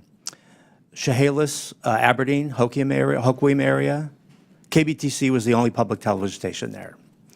You know about the struggles that community was having over a decade ago, job loss, all kinds of terrible economic situations. We provided educational services there with a $500,000 local grant that we partnered with the community on. It was incredible work. We do the same thing in Alaska with military families, homeschoolers, elementary schools. Those are the pieces we provide. And then local news stories that people can use about where they live and what they do. That's what we do. That would be lost. Thank you so much. Madam Chair, I yield back. Thank you. I now recognize the gentleman from Tennessee, Mr. Burchett, for 5 minutes. Thank you, Chair Lady. Ms. Carter, is it true that HBO bought the rights to Sesame Street? No, it did not. It developed, Sesame Street entered an arrangement with HBO for a number of years. And it which was is a now, paid arrangement, correct? Yes, which allowed us to get the series for free during the period of that time. How much money was transacted during? I don't know. Sesame Street is a private organization. It is separate from ours. Okay. Ms. Meyer, what about Lee Greenwood's God Bless the USA is propaganda? I'm sorry, sir. Could you repeat the question? What about Lee Greenwood's God Bless the USA is propaganda? I don't believe that is propaganda, sir. Okay, well, in January, North County Public Radio, and that's a subsidiary of NPR, had Daphne Brooks, who apparently is a black feminism scholar, on its show where it was hosted by the host, Brittany Lewis, and it says, have you ever watched something on TV and thought, okay, now this is propaganda? Have you ever had that moment? To which Daphne Brooks replied, whenever I see Lee Greenwood singing Proud to be an American. I believe that represents the individual we interviewed on air, not the position. And did you of NPR. say there's no bias on NPR? That is not a position That of is not a NPR. biased statement, ma'am. That is not even both parties wrap themselves around this song. Every time there's a national conflict, Lee Greenwood sings it, and he does a beautiful job, but you say there is no bias in NPR. That is that individual's opinion, and she, of course, is entitled to it, but that is not the position of NPR. Ma'am, you said in your opening statement that you were going to be transformative, and I believe you failed to do that. Let me ask you, why did you call President Trump a fascist and a deranged racist sociopath in 2020? Congressman, I appreciate the opportunity to address this. I regret those tweets. I would not tweet them again today. They represented a time where I was reflecting on something that I believe that the president had said rather than who he is. I don't presume that anyone is a racist. You don't believe anyone is a racist? I don't start by presuming anyone is a racist, sir. Okay. Has NPR or PBS ever conducted an internal review to assess whether conservative or right-leaning perspectives are fairly representative news and programming?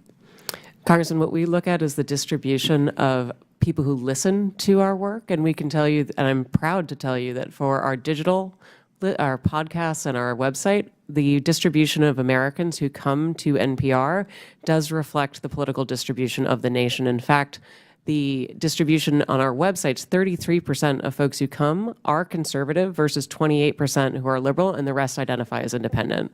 So the largest group is conservatives who come to NPR's websites. So you believe that most Americans think President Trump is a fascist and a deranged racist sociopath? I don't believe that at all, sir. Okay. Ma'am? We obviously are constantly looking at the voices that we bring forward. We take to heart our commitment to bringing forward perspectives from across the country. Our programming comes from our local stations. And I mentioned in my opening comment the series that we did out of Arkansas, Southern Storytellers. That's just one little example. 10% of our schedule is news. The rest of it is either children's programming or programming based on history to give us all a collective expression. And we're constantly looking to making sure that we're bringing forward a diversity of viewpoints and perspectives and experiences that really do make up the fabric of this country. Okay. NPR senior editor Leonard, it's been mentioned before, but he was quoted as saying an open-minded spirit no longer exists within NPR, and now, predictably, we don't have an audience that reflects America. Yet you stated that the audience does reflect America. He was suspended without pay for 5 days for saying this, and of course he eventually resigned in April 2024. You've also stated that federal funding is essential for NPR to operate, but also claim only 1% of your funding comes from the federal government. Which is it? Mr. Berliner was suspended for the outside work policy, not for what he said, sir. In terms of federal funding, the federal funds go to support our operation of the public radio satellite system, which enables all of our local stations to be able to communicate information and broadcast, including— As stated earlier, ma'am, funding is very fungible. It flows wherever it needs to. I don't buy that argument. We do have I a wonder separate if any of the balance sheet for that, members of the sir. committee would comment real quickly. Would you agree that Real America's Voice, Newsmax, Fox, or News Nation, if they were to see federal funds, would you all support that? Yes or no? Mr. Ullman? Yes or no? I'd have to get back to you on that. Ma'am? I actually don't have an opinion about that. Ma'am? I don't have an opinion about that, sir. That would be Congress's decision. Thank you, Chair Lady. Thank you. I now yield to the gentleman from California, Mr. Khanna, for 5 minutes. Thank you, Madam Chair, and thank you for allowing me to wave on to the committee. Mr. Gonzalez, I read with interest your testimony. It was so angry, so I thought I'd try to lighten things up a little bit. Who are 3 of your favorite characters on Daniel Tiger, or what episodes are your favorites? Representative Khanna, thank you very much for the opportunity to lighten up. I think I've taken a time machine here. Sesame Street went to HBO. Daniel Tiger, do you have some favorite characters? Oh, the owl, any of them? No, none. What does Ugga Mugga mean to you? Nothing. You've never heard the expression Ugga Mugga? Yeah, I don't think so, no. It's affection. Have you ever watched a Daniel Tiger show or know any families who watch a Daniel Tiger show? I don't think so, no. You've never watched one? You I've never strong seen Daniel opinions on Tiger. it, Sorry, but I thought- Do you know what Daniel Tiger is a successor to? And I don't know Daniel Tiger, so I don't know what he's. No, the show. What it's a successor to? Do you know? No. You really don't know? No, Honestly? I really no. I'm on the You know oath. all the history. It's a successor to Mr. Rogers. Oh, there you go. Okay. Yeah. Mr. Rogers, I know. Okay. Are you familiar with his 1969 testimony? I am. He said, I want to quote, because it's one of my favorites. I studied this actually going to school. It's some of the most effective testimony in Congress. He said, I give an expression of care every day to each child to help him realize that he is unique.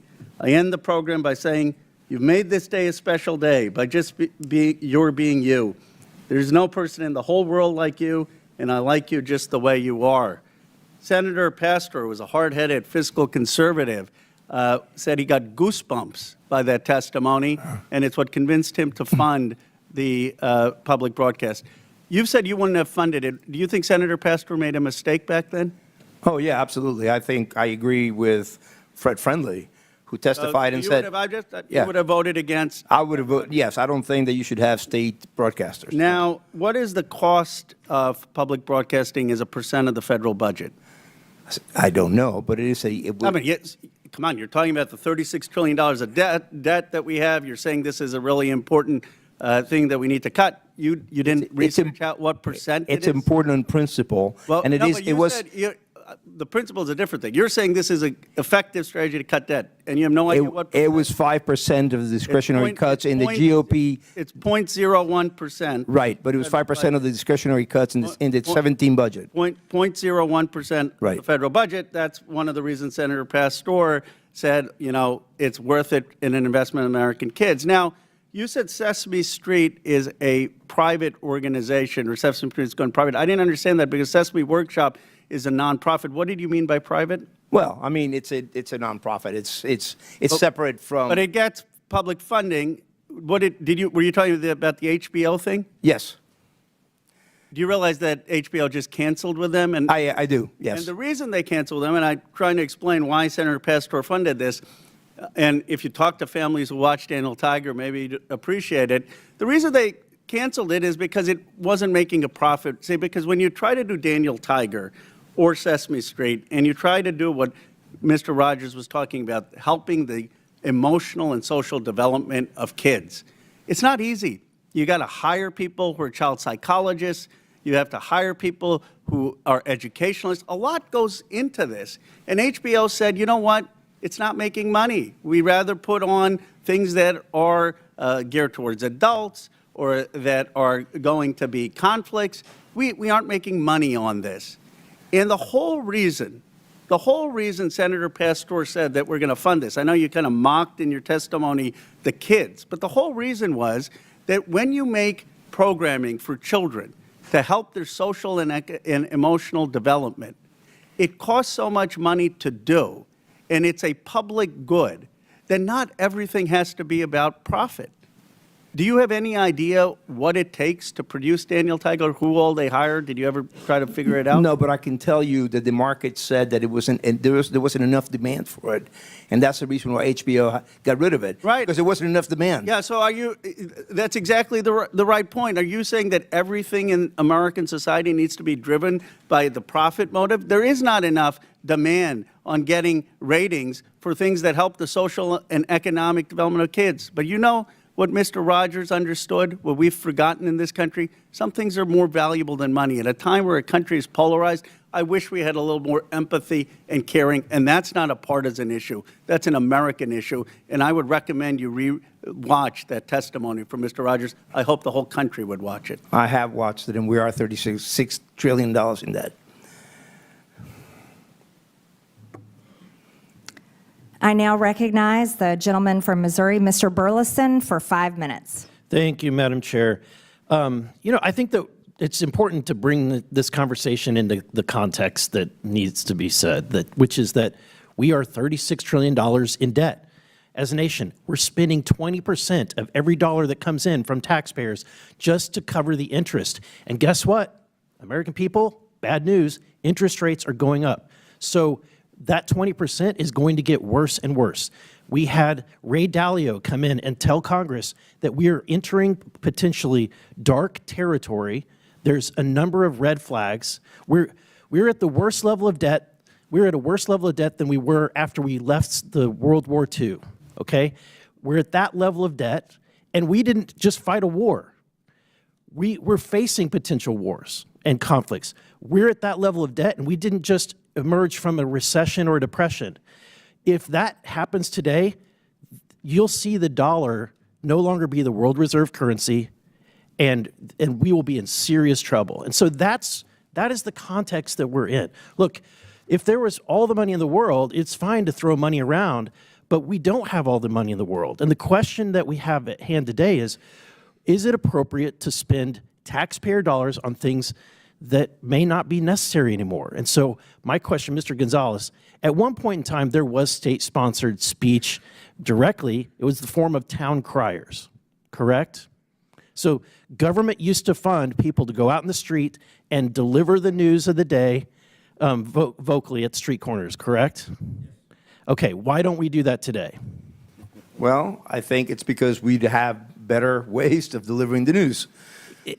I think you get my point. Like today, at one point in time, there was very limited access to news, and there was an appropriate time where potentially we needed to have state-sponsored news. But is that the way? Do we need that today? No, we do not. And may I quote Thomas Jefferson on this very point, since you bring this up?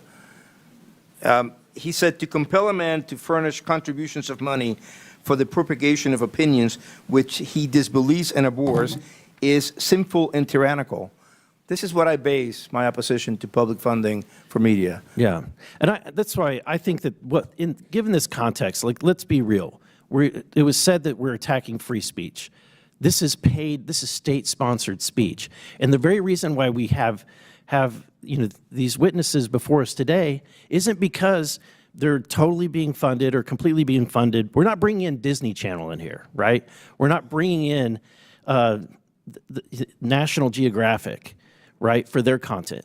The reason why we're having this conversation is because we are funding you, and because we're funding you, the taxpayers get to have an opportunity to ask, why are we funding some of this content that they might disagree with? Right? Yeah, no, that's completely right. In fact, I think that PBS and NPR, but especially PBS, will thrive on the membership model. They keep saying it's such a small percentage. Well, if it's the public funding, if it's such a small percentage, then no problem. Yeah. So, Ms. Maurer, I'm going to ask a very difficult question, but if you're in my shoes and you have to face the fact, can we fund Social Security or do we spend money on NPR? Which would you choose? Congressman, I would argue that if you had to pick, if you were forced to make a decision, there wasn't enough money to go around, Social Security or NPR? We know how important public media is to our nation's seniors, sir. More important than Social Security. I think the American people disagree. I think that Ms. Kerger, let me ask this. Would it be more appropriate to fund PBS or to fund veterans' health care. If given limited resources, which is where we're at. I recognize the limited resources, and I feel that both are important for this country. And I think what the American people want to know is when they're sending money, their taxpayer dollars, and they're funding things like Independent Lens. And look, I like some of the content on your stations. I love Nova. But you know what? Nova competes with National Geographic and Nature. Why are we funding something that competes with these private sector entities? I like Sesame Street, but I also know that it's competing directly with Handy Manny, Doc McStuffins, and Little Einsteins, right? Those exist, and we're not funding them. They're not here having to defend their content. But because we are funding it, I'm going to ask you, why are we funding episodes of Real Lens, Independent Lens, about an episode called Real Boy, a trans teen navigates adolescent sobriety and physical emotional ramifications? That's what the American people want to know. Social Security. We're out of time, but our witnesses can answer the questions. Thank you, Madam Chair. That was a documentary that was produced for adults as part of our primetime audience, and it was part of a point of view that we share to try to help people understand the wide breadth of experiences of people across the country. Thank you, Madam Chair. I now recognize the gentlewoman from the District of Columbia, Ms. Norton, for 5 minutes. Thank you, Madam Chair. I would like to thank the witnesses for being here today. I am a strong supporter of public broadcasting, and I am a regular listener and watcher of the public broadcasting stations here in D.C. Public broadcasting is a public good. WETA's DC's local PBS station is proudly home to the world's longest running high school quiz show. For over 60 years, the show, It's Academic, has showcased some of the best and brightest high school students in the capital region. President Reagan once praised It's Academic as, quote, a reminder of the importance of education, end quote. And even Supreme Court Justice Clarence Thomas made a guest appearance. One area student who competed on the show said, quote, it's made me a lot smarter, end quote. And, quote, getting to say that I've been on a TV show is really cool, end quote. It's Academic is just one example of local public media programming that celebrates and lifts up the community. Mr. Ullman, in your experience as head of the Alaska Public Media, why is it important for public media to elevate local voices? Thank you so much for that question. There are stories to be told all over this great nation of ours. And one of the things that I take the utmost pride in is being someone who can provide the strategy and build the resources and build the capacity to ensure that we can capture video about those uniquely Alaskan stories. We can capture audio about those uniquely Alaskan stories. And what we do is we take that opportunity to not only tell those stories for ourselves within our great state, but we also work with our national partners. This local national partnership is essential. Without PBS, without NPR, you wouldn't hear stories, news stories, public affairs stories, community stories from Alaska. You wouldn't see them on the PBS NewsHour. This is vital. It's vital for Alaskans to know that they're connected to their nation and that what we do in Alaska matters to our nation. Thank you again for that question. Ms. Krueger, I would love to hear your bigger picture taker on this. If PBS stations are suddenly taken off the air, what would be lost to communities across the country? I've spent a good part of my time as the president of PBS traveling and visiting our stations across the country because I feel for me to do my job well, I need to understand what the role of our stations are in communities. That means spending time not just with station management, but also with people in the community. So I've been to all 50 states. And the reason that we are here and the reason that we are arguing so passionately for funding, recognizing there are very difficult challenges in our country right now, is that many of our smaller and actually medium-sized stations would not exist without the federal appropriation. And when you look at a station like Cookeville, Tennessee, which serves part of Appalachia, 50% of their budget comes from the federal government. Those are stations that I've seen that have small staffs that do extraordinary work. And those are the stations that I worry would not survive. This would be an existential moment for them. And that's why I think this is so important. The D.C. area NPR station similarly provides acclaimed programming, including up-to-the-minute news and local shows exploring the D.C. cultural scene and sharing stories from all over the city, including historically marginalized areas. The station also produces award-winning journalism, such as an investigative feature on local families coping with sickle cell disease. Throughout the country, more and more local news outlets are closing each day at a rate of more than 2 per week.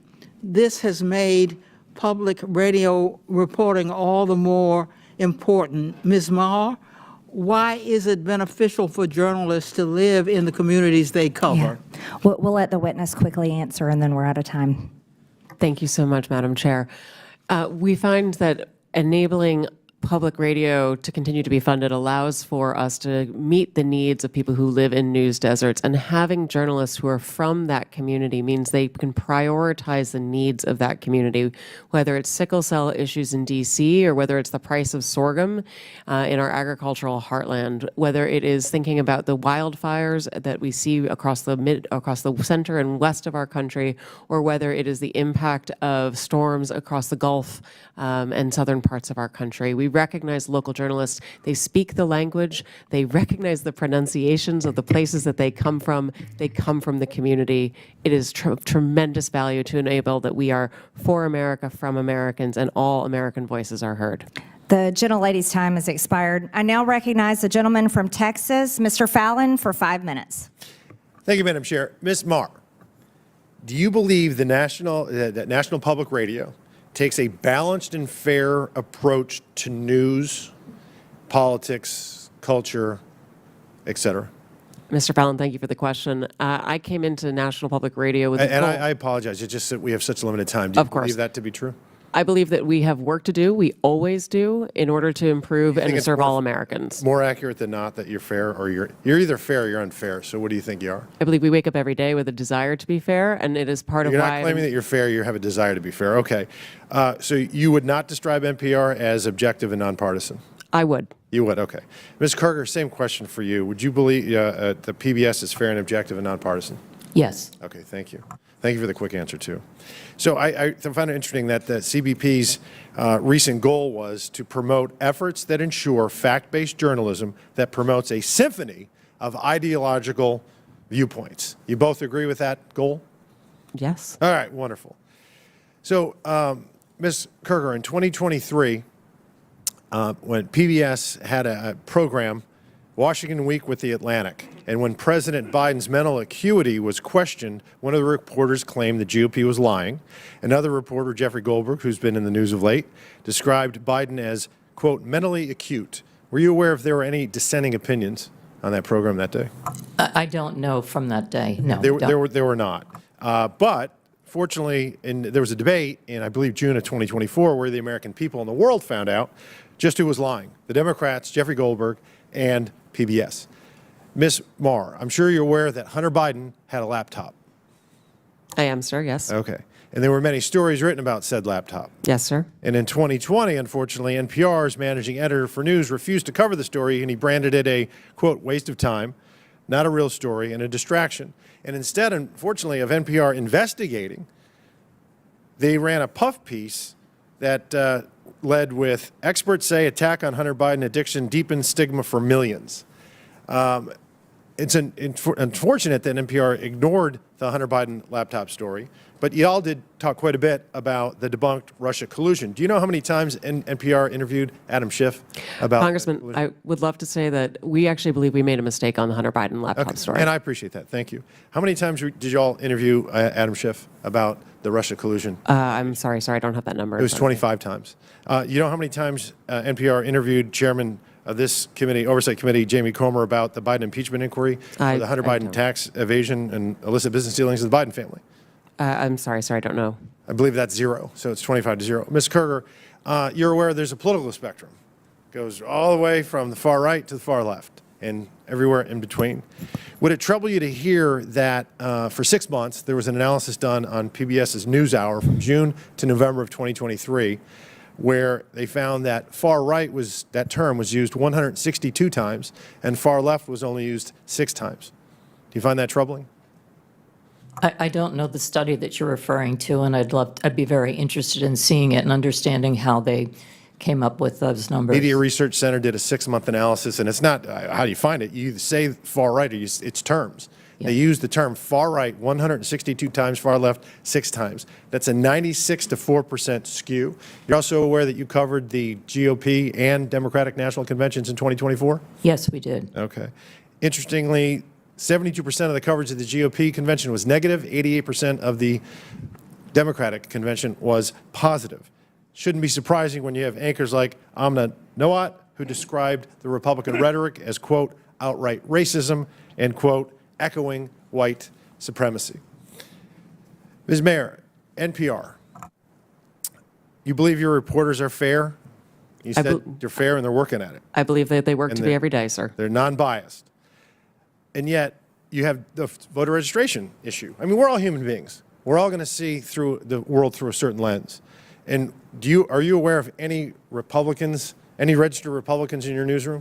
I couldn't say registered, but I know we have conservatives in our newsroom, yes. Okay, so the recent registration, when it was looked at, 87 Democrats and 0 Republicans registered. I found that very concerning, Yeah, sir. I would. Not even 40 to 30 or 50 to 20, 87 to 0. But it shouldn't be surprising when their own CEO says things like, I'm so done with late-stage capitalism, or calls the President of the United States a deranged racist sociopath, or that America's addicted to white supremacy.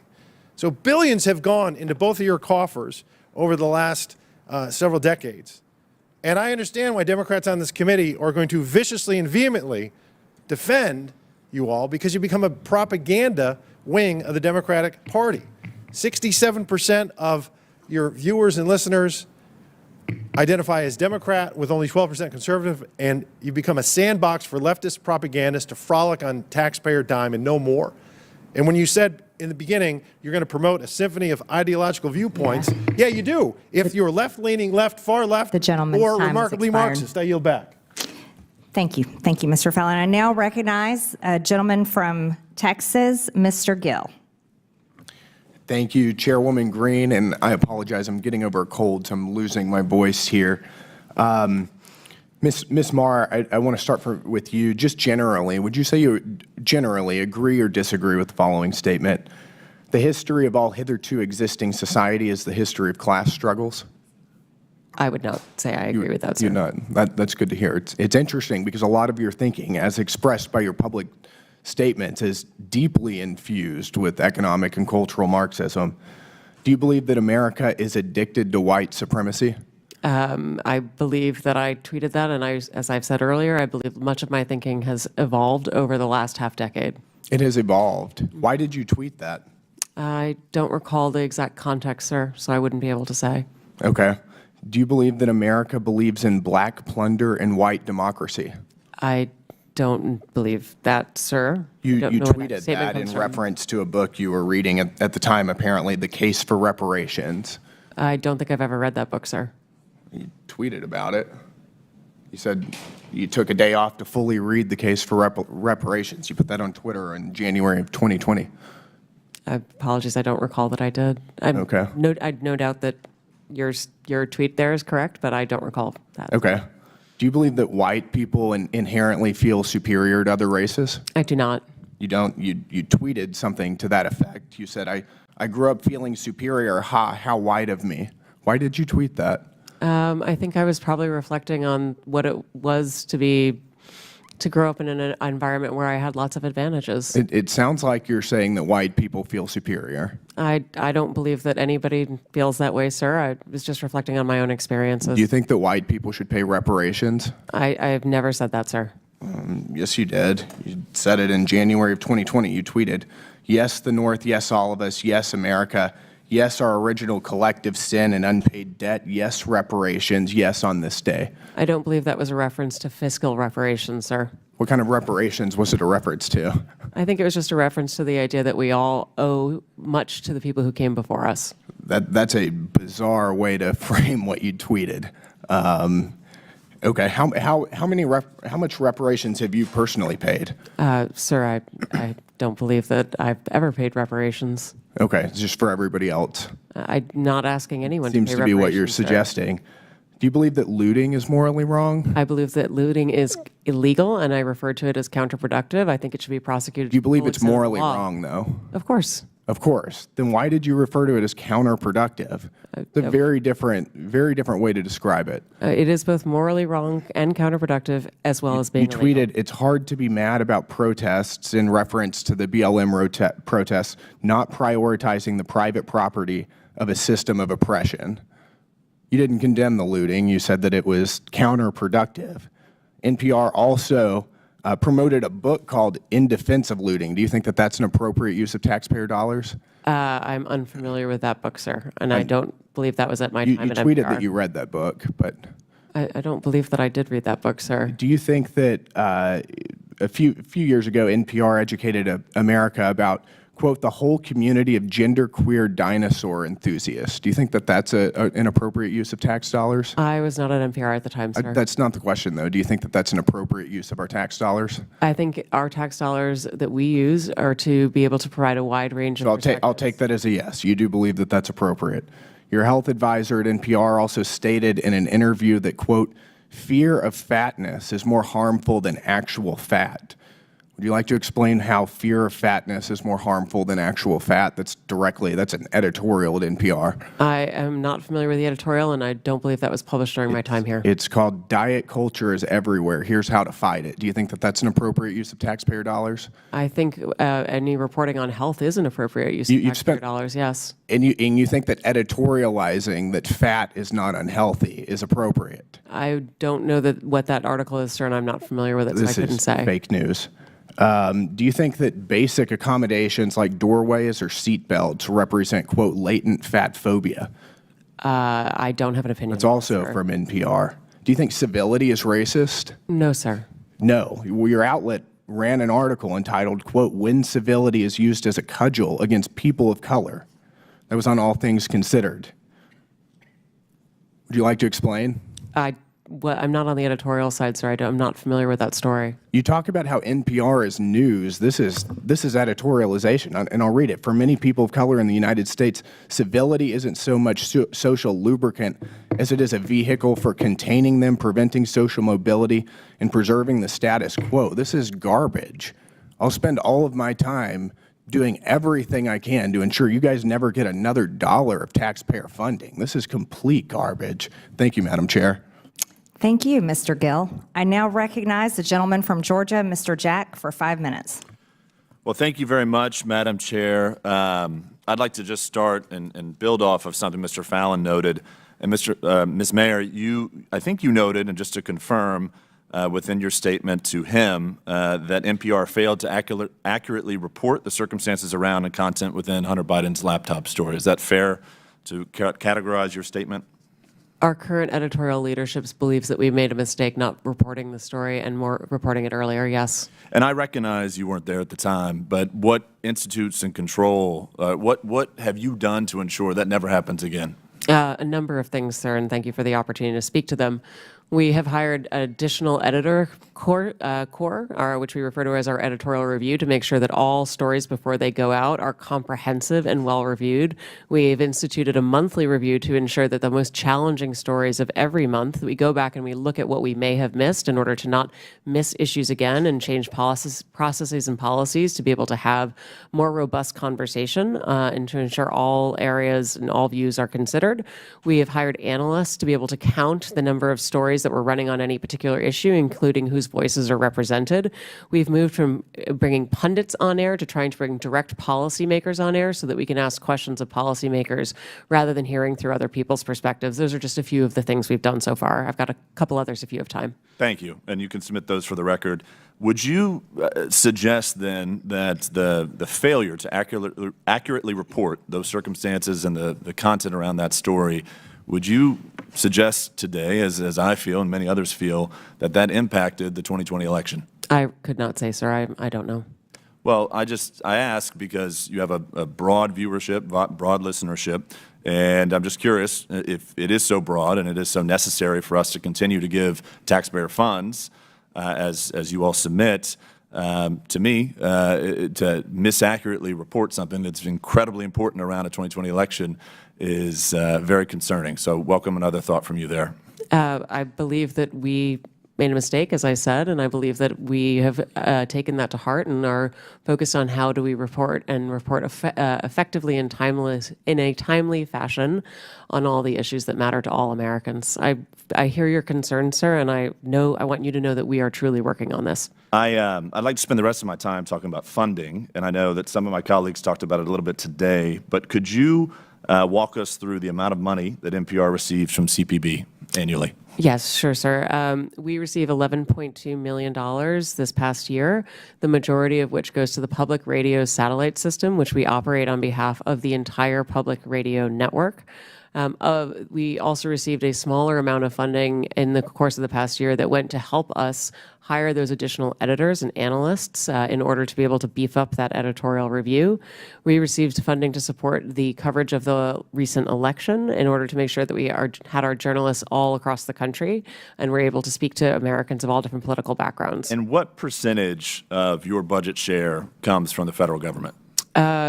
Depending on how you count it, sir, it's less than 5%. And to help me understand, too, the CPB, as I understand it, Congress has appropriated $500 million to CPB. It flows out, and I think smaller radio stations go and apply for grants for it. Do you receive payment from smaller radio stations through licensing agreements and things of that nature? We do, and the fees for that are designed around the amount of funding that they get from private member donations. So the fees are not designed around federal funding. They're designed around what sort of direct private support and donations they receive from members and listeners. Well, I noted Mr. Jordan today suggested that you all are fundraising off this hearing today, and a question that I have then, if you receive less than 5%, and over today you've said that private funding helps support the mission and the work of NPR, could NPR survive without the 5% that we give NPR annually? My belief is that the funding is essential to the public radio system, and that is the 246 member stations, but the 1,300 stations across the nation, so that we're able, as a network, to serve all Americans with 100% coverage. If federal funding for our network goes away, it means that people in rural parts of America, places where they can't afford to make private donations to support their local journalism, those will be harmed. But, sir, if I may, the bigger harm as well, or the additional harm, is that Americans in places that are affluent or do have many media choices will not be able to hear from their fellow Americans that are often underheard. Bottom line, if the 5% went away, would NPR still exist? Well, it would be incredibly damaging to the national public radio system. I yield back. Just want to submit to the record. Turn your microphone on. Madam Chair, I'd just like to submit to the record this You asked flash unanimous drive. consent. I ask unanimous consent to submit to the record this flash drive containing 6 feet worth of documents documenting NPR and PBS's political bias. Without objection, so ordered. Thank you. In closing, I want to thank our witnesses once again for their testimony today. I now yield to the Ranking Member Lynch for his closing remarks. Thank you, Madam Chair. Thank you for having this hearing. I want to thank the witnesses for your willingness to testify.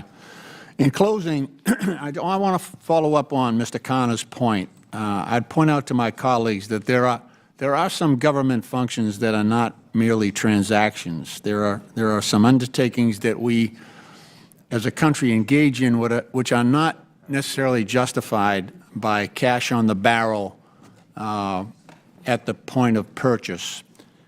Everything is not a transaction. It's not like selling a car, although that's exactly what the President was doing on the lawn of the White House the other day. Sometimes a government program is a long-term investment. I think that applies to public broadcasting. Like when you use public television to teach kids their numbers and their alphabet, because in some households that might be the only source of instruction available. More often, it could be an exercise in trust, because a lot of our parents out there, 88% of parents, said they trusted PBS Kids. Or when you have a documentary given by a historian like Ken Burns, and he does research and drills down on the letters and firsthand correspondence of Civil War veterans and families north and south, and gives us the hard facts of the Civil War. Hopefully, we are teaching, or at least reminding people of the wrongfulness of slavery and the consequences of us from a system of bondage and the horrific price that was paid and perhaps is still being paid. Everything is not a transaction. But I do believe that some people see it that way. I think President Trump and Elon Musk see life often as a series of transactions. Much of the support we provide to seniors is not a profitable transaction because they're older and vulnerable. But they have paid for their fair share into Social Security. That's why FDR designed it that way. Some people just wanted the government to promise to pay a pension, but FDR knew that if he had Americans pay into that system, that their sense of fairness would cause them to defend that pension. And so they would fight like hell to get what they had coming. It sounds like we might have to test that theory if Elon Musk and Howard Lutnick have their way. Another thing we do that is not necessarily profitable in a financial sense is that we care for our veterans. It's a promise we made to our sons and daughters in uniform, and it's the right thing to do. And veterans care and veteran benefits are special because those benefits are owed to every veteran who lies in a hospital bed in every VA hospital across the country, because those benefits are for courageous service previously and honorably rendered to our country. And so now it's the time for America and Congress to fulfill their obligation as promised. That's not a transaction. But because of that cost, the Trump administration VA has announced 80,000 layoffs at the VA. Trump and Vance also see support for Ukraine as a transaction, even though they've been invaded by Russia and are fighting for their lives and their freedom. As we saw a couple of weeks ago, for President Trump and Mr. Vance, it was a power transaction. And as the President insisted, Zelensky had no cards to play. And as Vance pointed out, he refused to sufficiently bend the knee, and he didn't dress up. These examples point out the nature of the presidency. Throughout our history, the President has never been viewed as the huckster-in-chief. Instead, our most successful presidents have occupied a position of what could be seen as moral leadership, which might cause some to conclude that America is bankrupt right now.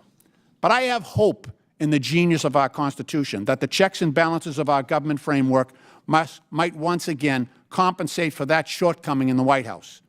It could be that Congress might provide that balance, or it may be the judicial branch that steps into the breach, or it might require the ultimate source of power in our system, the people themselves, to demand that we fulfill our obligations to all those most vulnerable in our country, wounded veterans, seniors, children, and the poor, to whom so much is owed. Madam Chair, I appreciate the opportunity here to address this issue.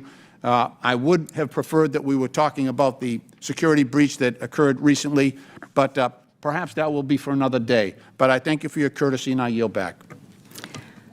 I now recognize myself for closing remarks. The United States is $36 trillion in debt. In fiscal year 2024, the government spent over $1.8 trillion more than it took in. And in fiscal year 2025, the interest on our debt is expected to exceed $1 trillion.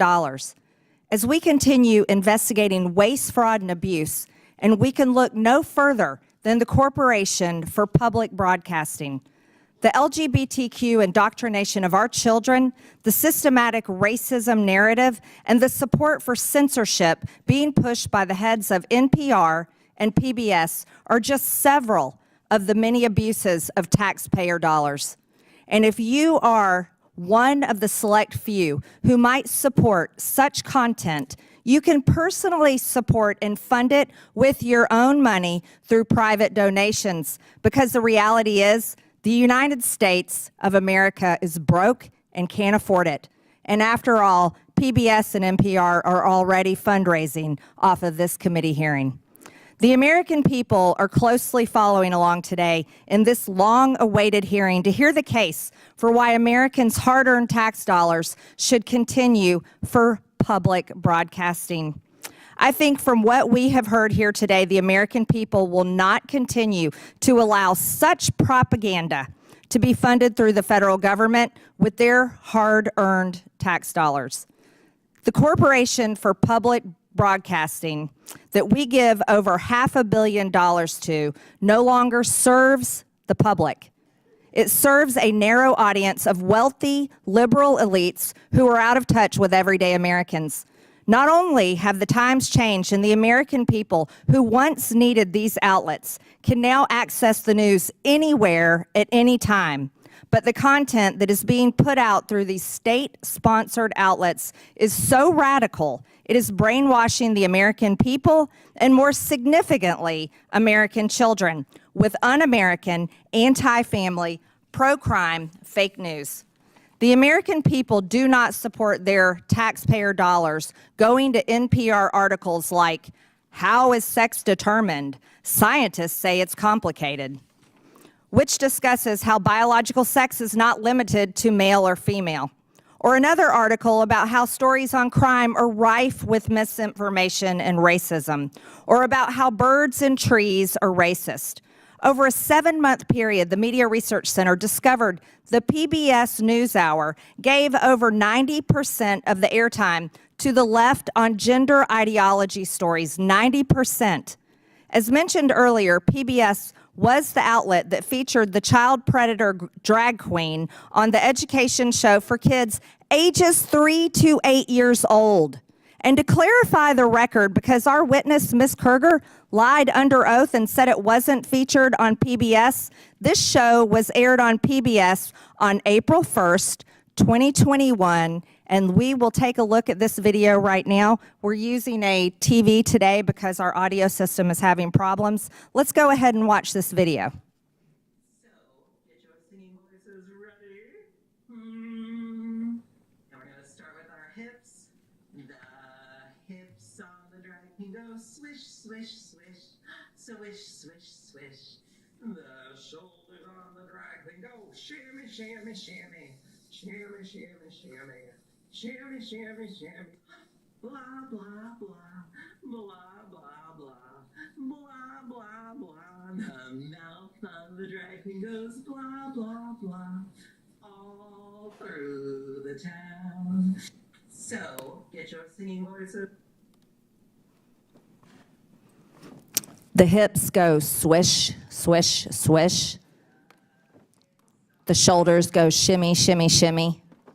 That's repulsive. That's not what children ages 3 to 8 should ever be watching. A grown biological man posing as a woman. And by the way, Ms. Kerger, that was aired on April 1st, 2021. And then something happened. It wasn't an accident. And it wasn't just for a brief time that it was up. It was aired April 1st. And then somehow it expired May 24th. Later on, it was taken down. I wonder why. Wonder why that was taken down. Another egregious example includes back in 2010, PBS's Travis Smiley stated that Christians blow up people every single day. Haven't seen that ever happen in my life. And today, if you look on NPR's website, there is still zero mention of any negative coverage of any Democrat today.